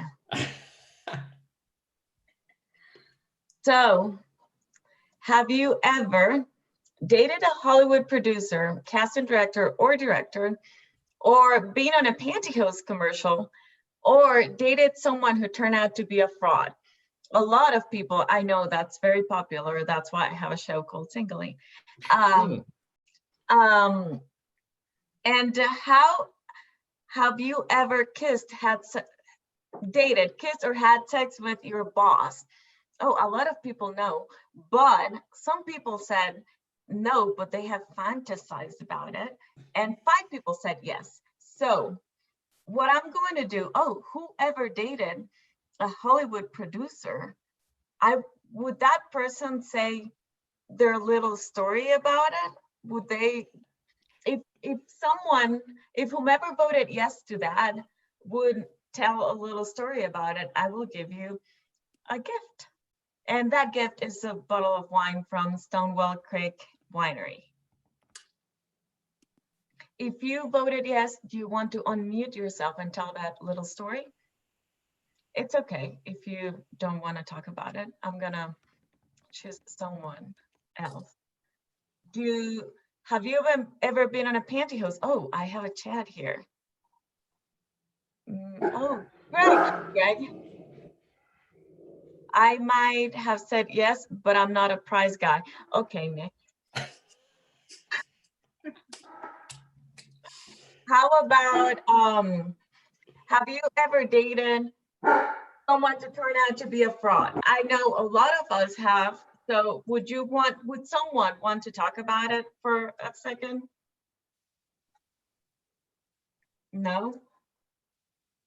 I mean, do you want a bottle of wine? I can chip anywhere. Yes, I would want a bottle of wine. Yes. Oh, Cody, are you gonna talk about that? I don't think I have the greatest answer to that story, or that question rather, aside from the fact that like that's what every breakup feels like, though, right? Like you were dating someone who you thought was someone who turned out to not be that. Well, I guess so. But for example, my fraud story. Maybe you need the bottle of wine. You get the bottle of wine. Yes. Okay, then I'll drink too. I dated someone that I thought was like perfect. He went on this 3,000 miles or 3,000 miles. I don't know how many miles were there, but he did this like bike trip around Africa to raise money for poor people that had cancer. I'm like, oh my God, I'm not doing anything. I'm not doing enough for the world. I need to do more. And I was like very intrigued and attracted by his humanitarian things. And then he turned out to have a real girlfriend in Canada. So, you know, that was a freaking fraud. That is a fraud. That is a fraud. Yes. Okay, so but I guess the fraud was not he didn't fake like doing the philanthropic thing. No, he was okay. That was real. Really good and bad, but you know, he wasn't honest with me. Yes. Tell him. So the other one is, have you ever dated, kissed, had sex with your boss? I had 5 people said yes. Would any one of those 5 people come forward and said their little story? And if you are from Denver, you're gonna get a gift card from Stowaway Restaurant, which is one of my favorite restaurants to get brunch. And now they are closed because of COVID-19, but they are still getting takeaway orders. So to help them, I would like to give you a gift card for you to come and get brunch. So if any of these persons is from Denver, please come forward, tell your story, and go to brunch in your house. No one? I will. I mean, Vanessa, I will. I mean, I know I'm on the show, but go ahead, no one else Christy, is going to tell a please. story. Back when I was very dumb, 21, I used to work at Lowe's. I'm throwing Lowe's under the bus with this one. I'm going to take them down corporate. Take them down, guys. Don't shop at Lowe's. Anyways, I dated my boss. He was a very big time boss, like ran a store. And, you know, I kept it a secret because I thought, you know, I don't want him to get in trouble. But eventually it came out that he was dating like 5 women in the store. And we all found out later, and he didn't get fired still.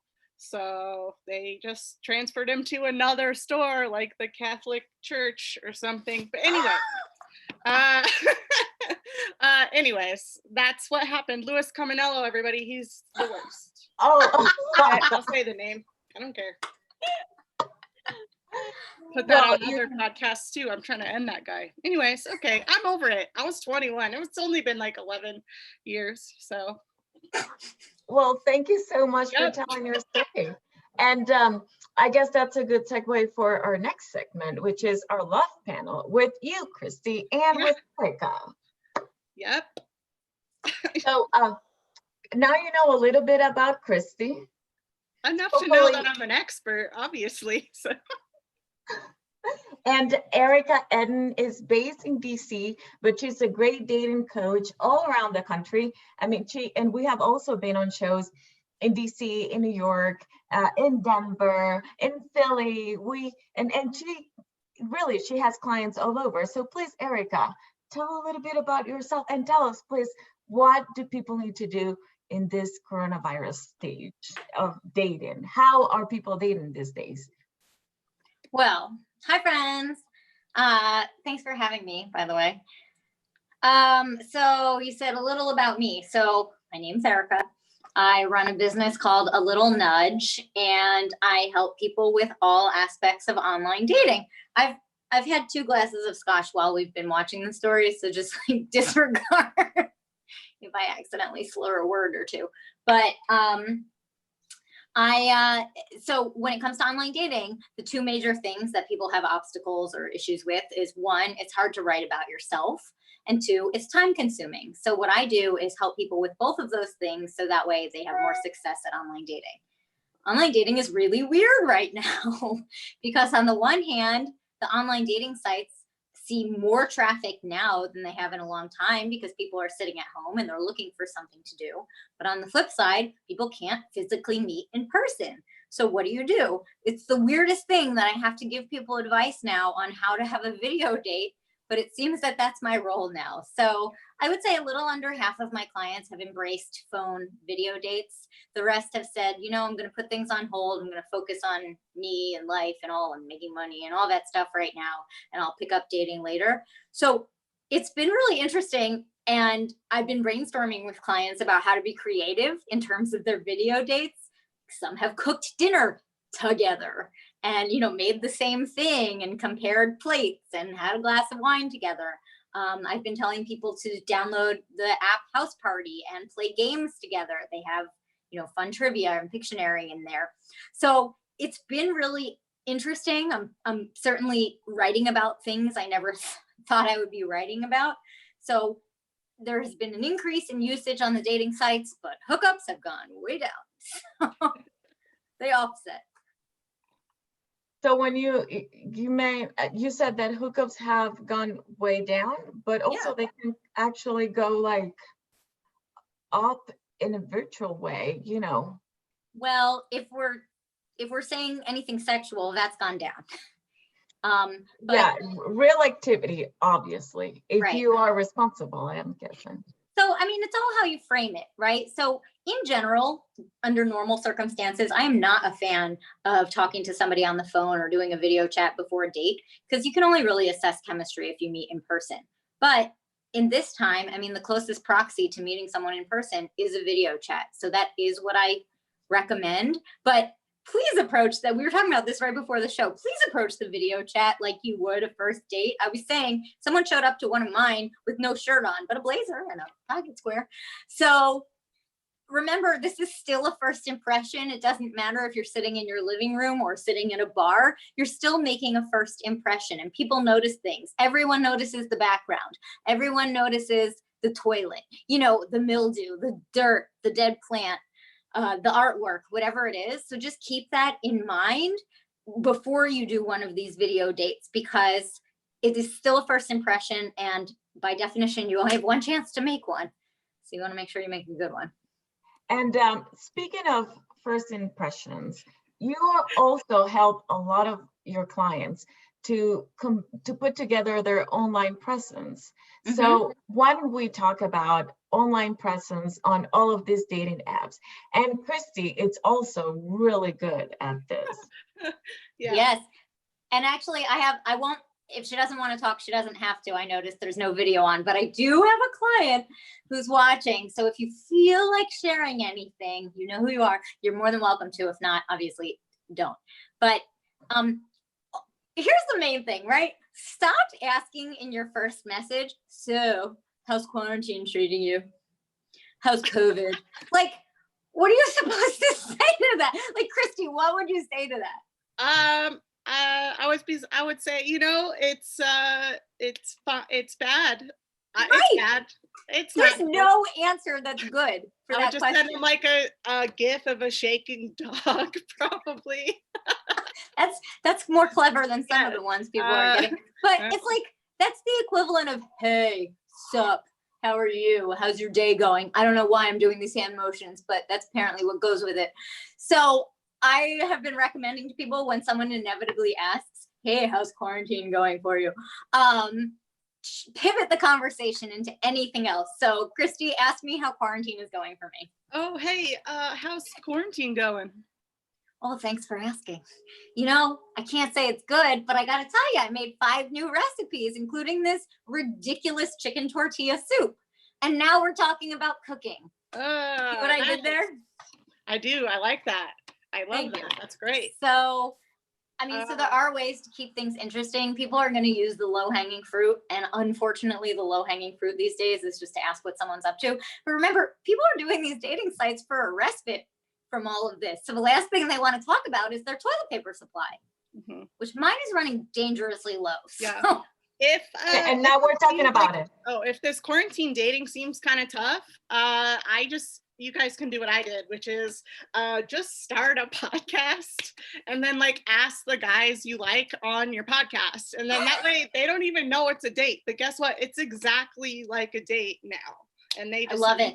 Even if it wasn't a good date, you could just later be like, oh, sorry, I lost the episode. It got you know? But you just gotta, they don't ever follow through on if the podcast got posted. You can just tell them it's a podcast and honestly, they'll not know the difference. That's hilarious. I love it. If that's funny. If people are wondering, just a few pointers for doing a video chat date, I came up with this just terrible acronym because I couldn't think of anything better because I was thinking about dogs. Lab, bop. I don't know. I'm picturing myself bopping a lab on the nose, but lighting is really important. So, for example, Sandy and I were talking about this earlier. Right now I'm well lit. Right now I'm weirdly lit. So lighting is really important. Just make sure the light, whatever light source you're using, whether a window or a light, is in front of you, not behind you. If you have a window behind you, yeah, perfect. If you have the lighting behind you, you get washed out a little.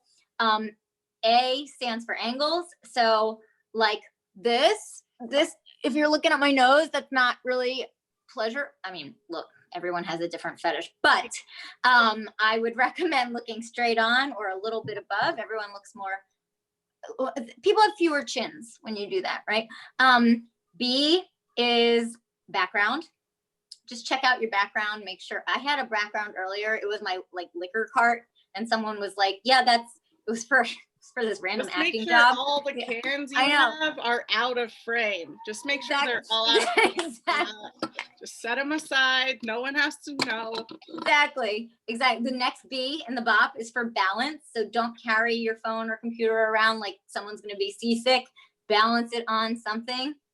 O is orientation. Try to have it horizontal instead of vertical. You'll come out bigger on the screen. And lastly, P, practice.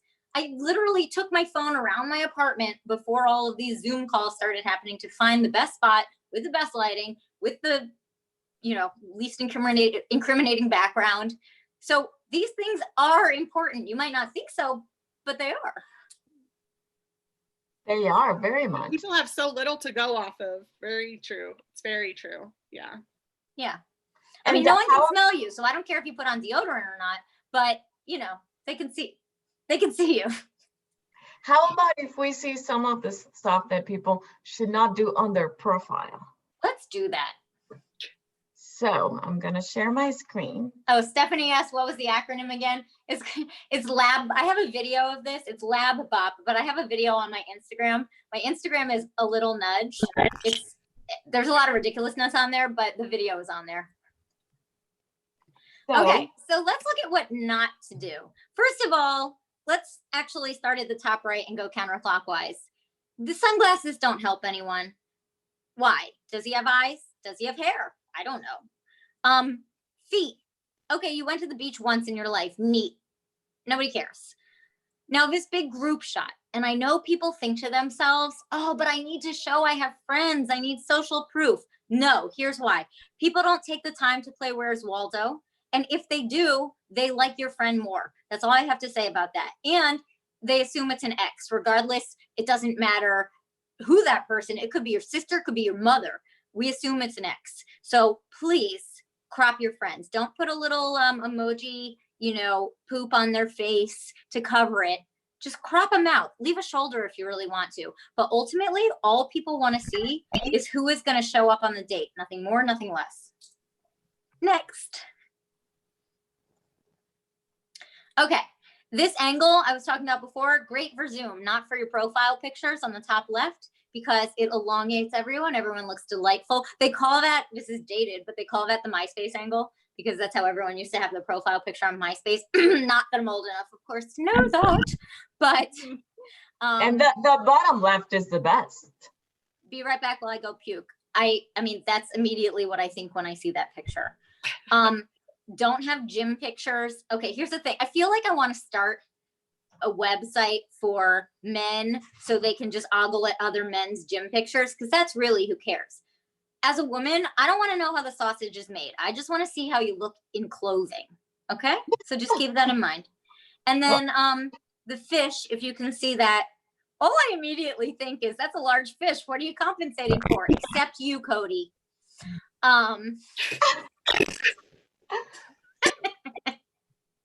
Okay. Any questions in the chat? I'm talking fast. I'm very passionate about this. And we should say that whomever asked like the most interesting question to everyone would win online consultation with you. Yes, that's true. So if you have any questions, you can do it privately. It's fine, but ask it, and I'll ask Erica, and she'll answer it, and then you'll get to have your private consultation with her. All true. All true. I'd love to work with you.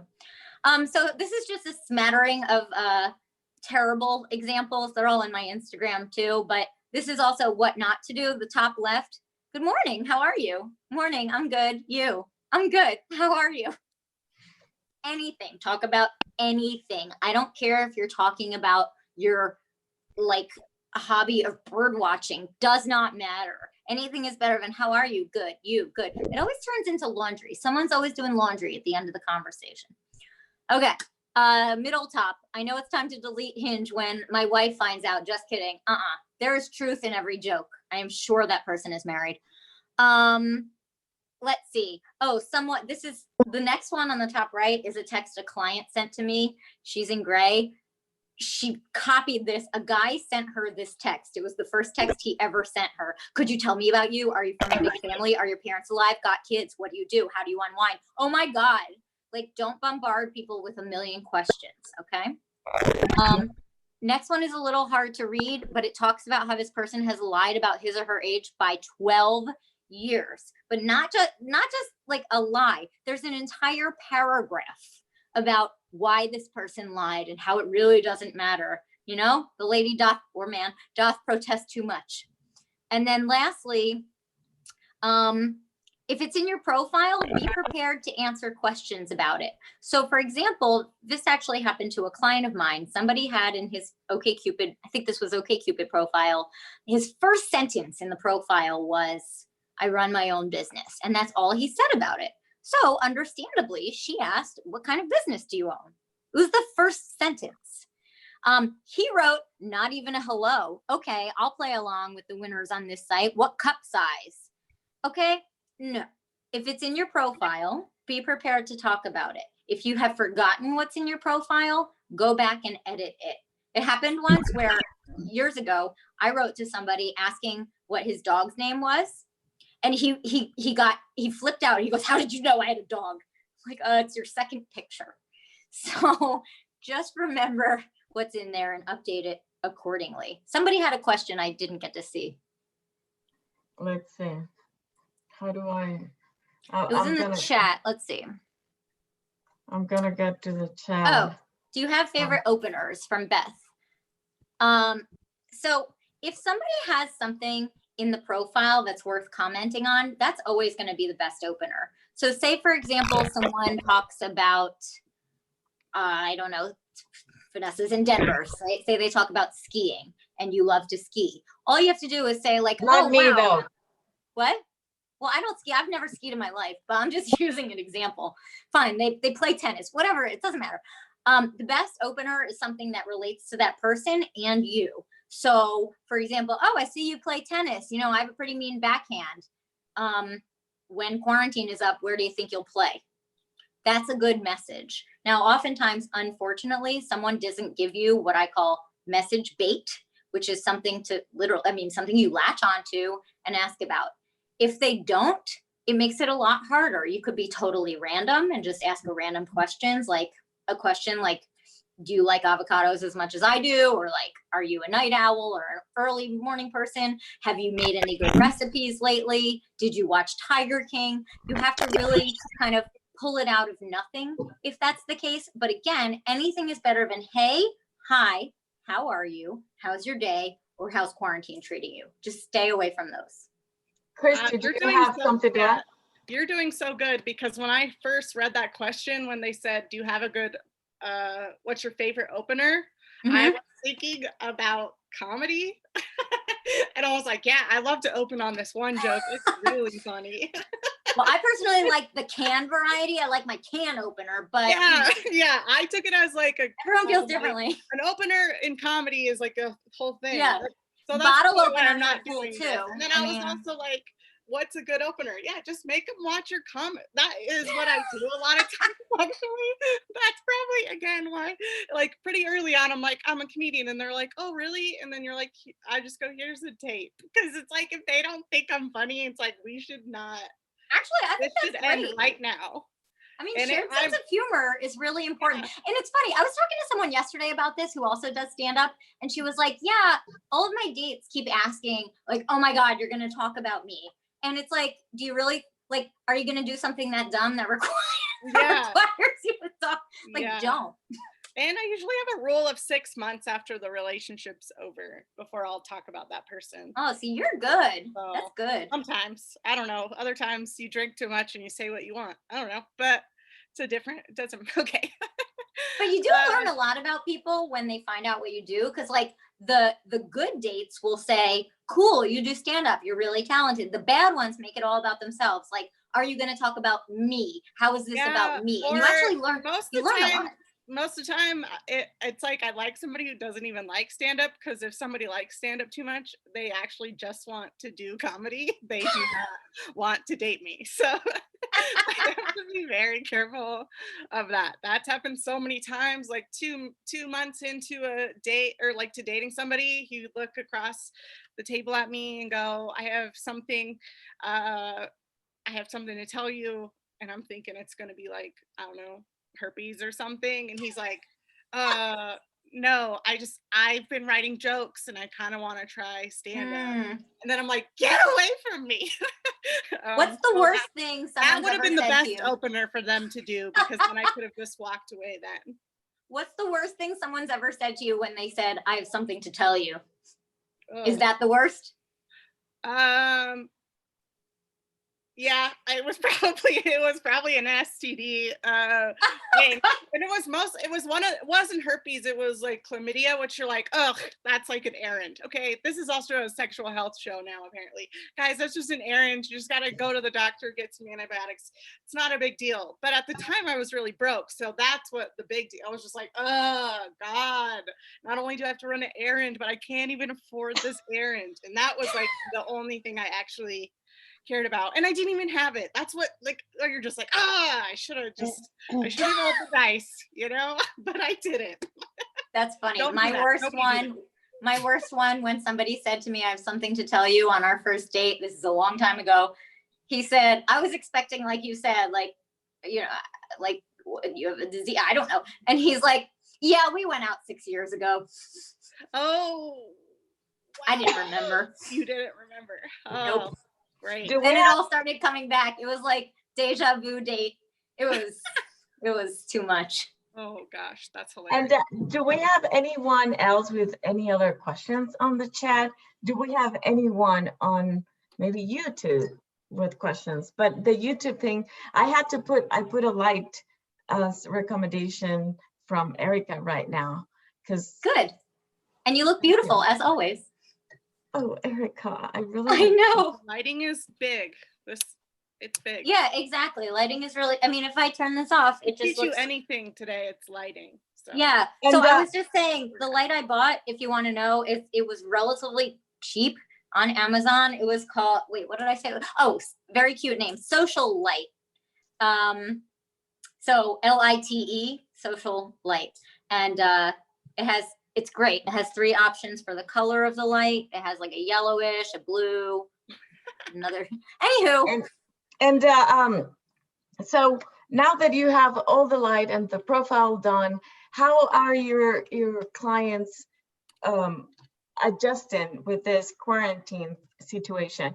For them, is going on Zoom dates fine, or what do you think of if someone asks you, let's go on a social distancing walk/date? Do you think that's appropriate, or do you think that maybe let's just keep it into Zoom dates until they find a vaccine? That's one I can't answer. I have deferred to my clients on that one because I obviously don't feel comfortable saying, of course you should go on a social distance walk, because God forbid someone gets sick. So I leave that up to the client's discretion. Right now, I would 100% recommend starting with a phone or a Zoom or FaceTime or whatever you want date. And then once you've built some rapport, if you feel comfortable and if you both feel comfortable, then sure, do what makes you happy. But do keep in mind that everyone feels differently about this, because I have had clients judge other people, and other people have judged clients for not feeling comfortable meeting or for feeling comfortable meeting. So remember, I was totally fine. I asked because the guy that I hit up lives alone. So I was like, this is my best case scenario. And I love was it. like, and I texted him, I was like, do you want to touch? And he was like, I respectfully decline. And I was like, okay, see ya on the other side. And did you have a good emoji after do you want to touch? I was just like, thumbs up or whatever. So he probably made the right choice, but I think it's like just a fun time right now that you can actually like do these Zoom dates, and it's such low pressure. Like that's kind of low cool. pressure. You don't have to commute anywhere. I mean, I just put myself on pause and ate a sandwich while someone was telling a story. Like you can do whatever you want. I did a thing the other day, like we stayed on Zoom, but then like people were building a puzzle together. So it like kind of gave us like something to do while we chatted, which was really cool. So that was like a cool thing that I saw. And I was like, oh, this would be kind of an okay date. Cause then you can sort of talk, but you're sort of like busy and stuff. And it was exactly. That's the equivalent of like, right. Of like watching the bartender make a drink and have something to talk about. So I can't tell people whether to go on real dates or not. I think people should do whatever is comfortable for them. I am advising people to do remote dates, to do a phone call or a Zoom, or I will say actually some of the dating apps have built-in video chats on them. So you don't even have to give your information if you are not comfortable with that. It's funny, Bumble's video chat came out last June and nobody used it because they're like, why would I want to video chat someone? Now a 93% increase, no surprise, in their video chat. So Bumble has it, The League has it, Match.com just came out with it, which I find hilarious. It's called Vibe Check. Look, my largest client demographic is women over 60s. The last thing I can see them saying is, hey, let's just do a vibe check. Like, I just can't. But it's just a video chat. And I do believe it's going to become industry standard on dating sites to have that chat built in, or else I don't think the apps will be able to compete. Someone asks, I participated on a Tantra online Zoom speed dating event recently. Ooh. What do you think about those techniques? Staring into someone's eyes, I think the thought was to think outside the box, but it was a little bit awkward. What do you think of that? Staring into someone's eyes is awkward regardless, right? BRB, gotta go puke, or whatever was on that picture. I would laugh immediately. There's no way I wouldn't just laugh the whole time. But if you can do that, maybe that's a way to do it. I don't know. I mean, I saw it on. So my number one thing is we're all in. If you guys have been watching Netflix, they're really upping the reality dating shows right now. And Love is Blind, or Too Hot to Handle, or Married at First Sight. You guys, these are all terrible examples of television, but they're really focused right now on getting to know people. Like these people all getting to know each other and not being able to like have sex or like have physical connection. They have to like have emotional connection. So it's just like, think of it like you're on a Netflix reality show and you can't be in the same room until you guys have made a real emotional connection. That's what I'm doing. I'm treating this like I'm on reality TV. And if people are not treating their lives like that, then you guys are not living. Okay. I mean, that's good advice. And that actually gets into, we had a really good question in the chat just now. Somebody said that they've read that wooing someone is coming back. Here's the thing. If someone is inclined to woo you, it doesn't matter if there's quarantine or not. That person will woo you. If someone is inclined to jump right to something sexual, quarantine or not, they will jump to that. I've had clients tell me amazing things about people really getting to know them. And I've also had clients tell me ridiculous things about sexual innuendo and all kinds of nonsense. So do I think like wooing is making a comeback? I don't want to sound like a cynic, but no, I think if it's going to be there with somebody, it will be there. And if it's not, wooing is just liking their picture on Instagram and sometimes a comment, like sometimes, like if you're really trying to put the feeler in there, you just do it. But other than that, it's just a lot of likes, maybe a retweet if you're like getting real serious about it, like that's wooing. That's the new wooing, everybody. Welcome to the 21st century, okay? It's just likes. So I'm very sorry to ask this, but what is wooing? Oh, just like courting someone. Yeah. Like chivalry. Like trying to get them to like you. Mm-hmm. That's it. Oh, definitely a retweet. Yeah. You guys have a low bar. Perfect. Yeah, I know. Thank you for reminding me. Like limbo. I was not saying that I didn't, if anyone.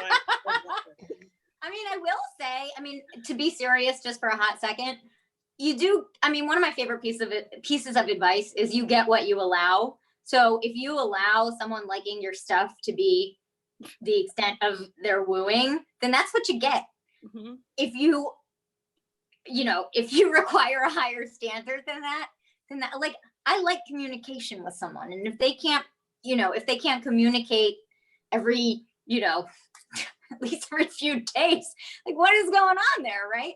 So, they still gotta sit through a whole 45-minute Zoom date with me, man. Probably for the next year and a half, if we're being honest. So they should be so lucky. Like, you look great. Well, let's see. It doesn't seem like we have any more questions. Is there anything that you want to say to close the show? Or maybe we should give away that online dating consultation. Yeah, let's do that. I would say the person who asked the best opener, who was that? I think that was Beth, right? I don't know. I don't remember. It was Beth. I wrote it down. Beth Bradley. Beth, I'm gonna send you an email, and I'm gonna put you in touch with Erica so you guys can talk. And I really also like the question about the Tantra thing. So that was a good question too. Yeah, I'm gonna send that person. It was privately, so I'm not gonna say the name, but I'm gonna send that person a bottle of wine. Great. Perfect. I would just like to say I'm teaching, if anybody's interested, I'm teaching stand-up classes at Voodoo Comedy right now, and it's online, so it could be from anybody in the country, as well as storytelling classes as well. But go to David's class. But like, if you can't afford David's class, like you could take mine, is what I'm saying. You get what you ask for, right? Mine is free. Oh, dang. Then yeah, definitely go to his. I'm not trying to work for free. Not free, and it doesn't exist right now. So please. Mine's online. So. Thank you so much, everyone, for joining us. I hope you had a good time. I hope that your mind got a little distracted from everything that is happening, because I know that, I mean, again, we're in this together. So we want to be in this together, laughing and trying to think about other things together. So thank you so much. And if we decide to have another Singleling show, I hope you can join us. And I really hope that I'll get better with technology. Probably not, Did but great. I'm You did hoping. awesome. Thank you. Thank you so much, guys. Thank you, Vanessa. Thanks, Have Vanessa. a great weekend. Thanks, Vanessa. Great job, everybody. Bye. Thank you. How do I get out of here? Bye. That's your sister right there. That's Carla right there. She's laughing at her. Yeah.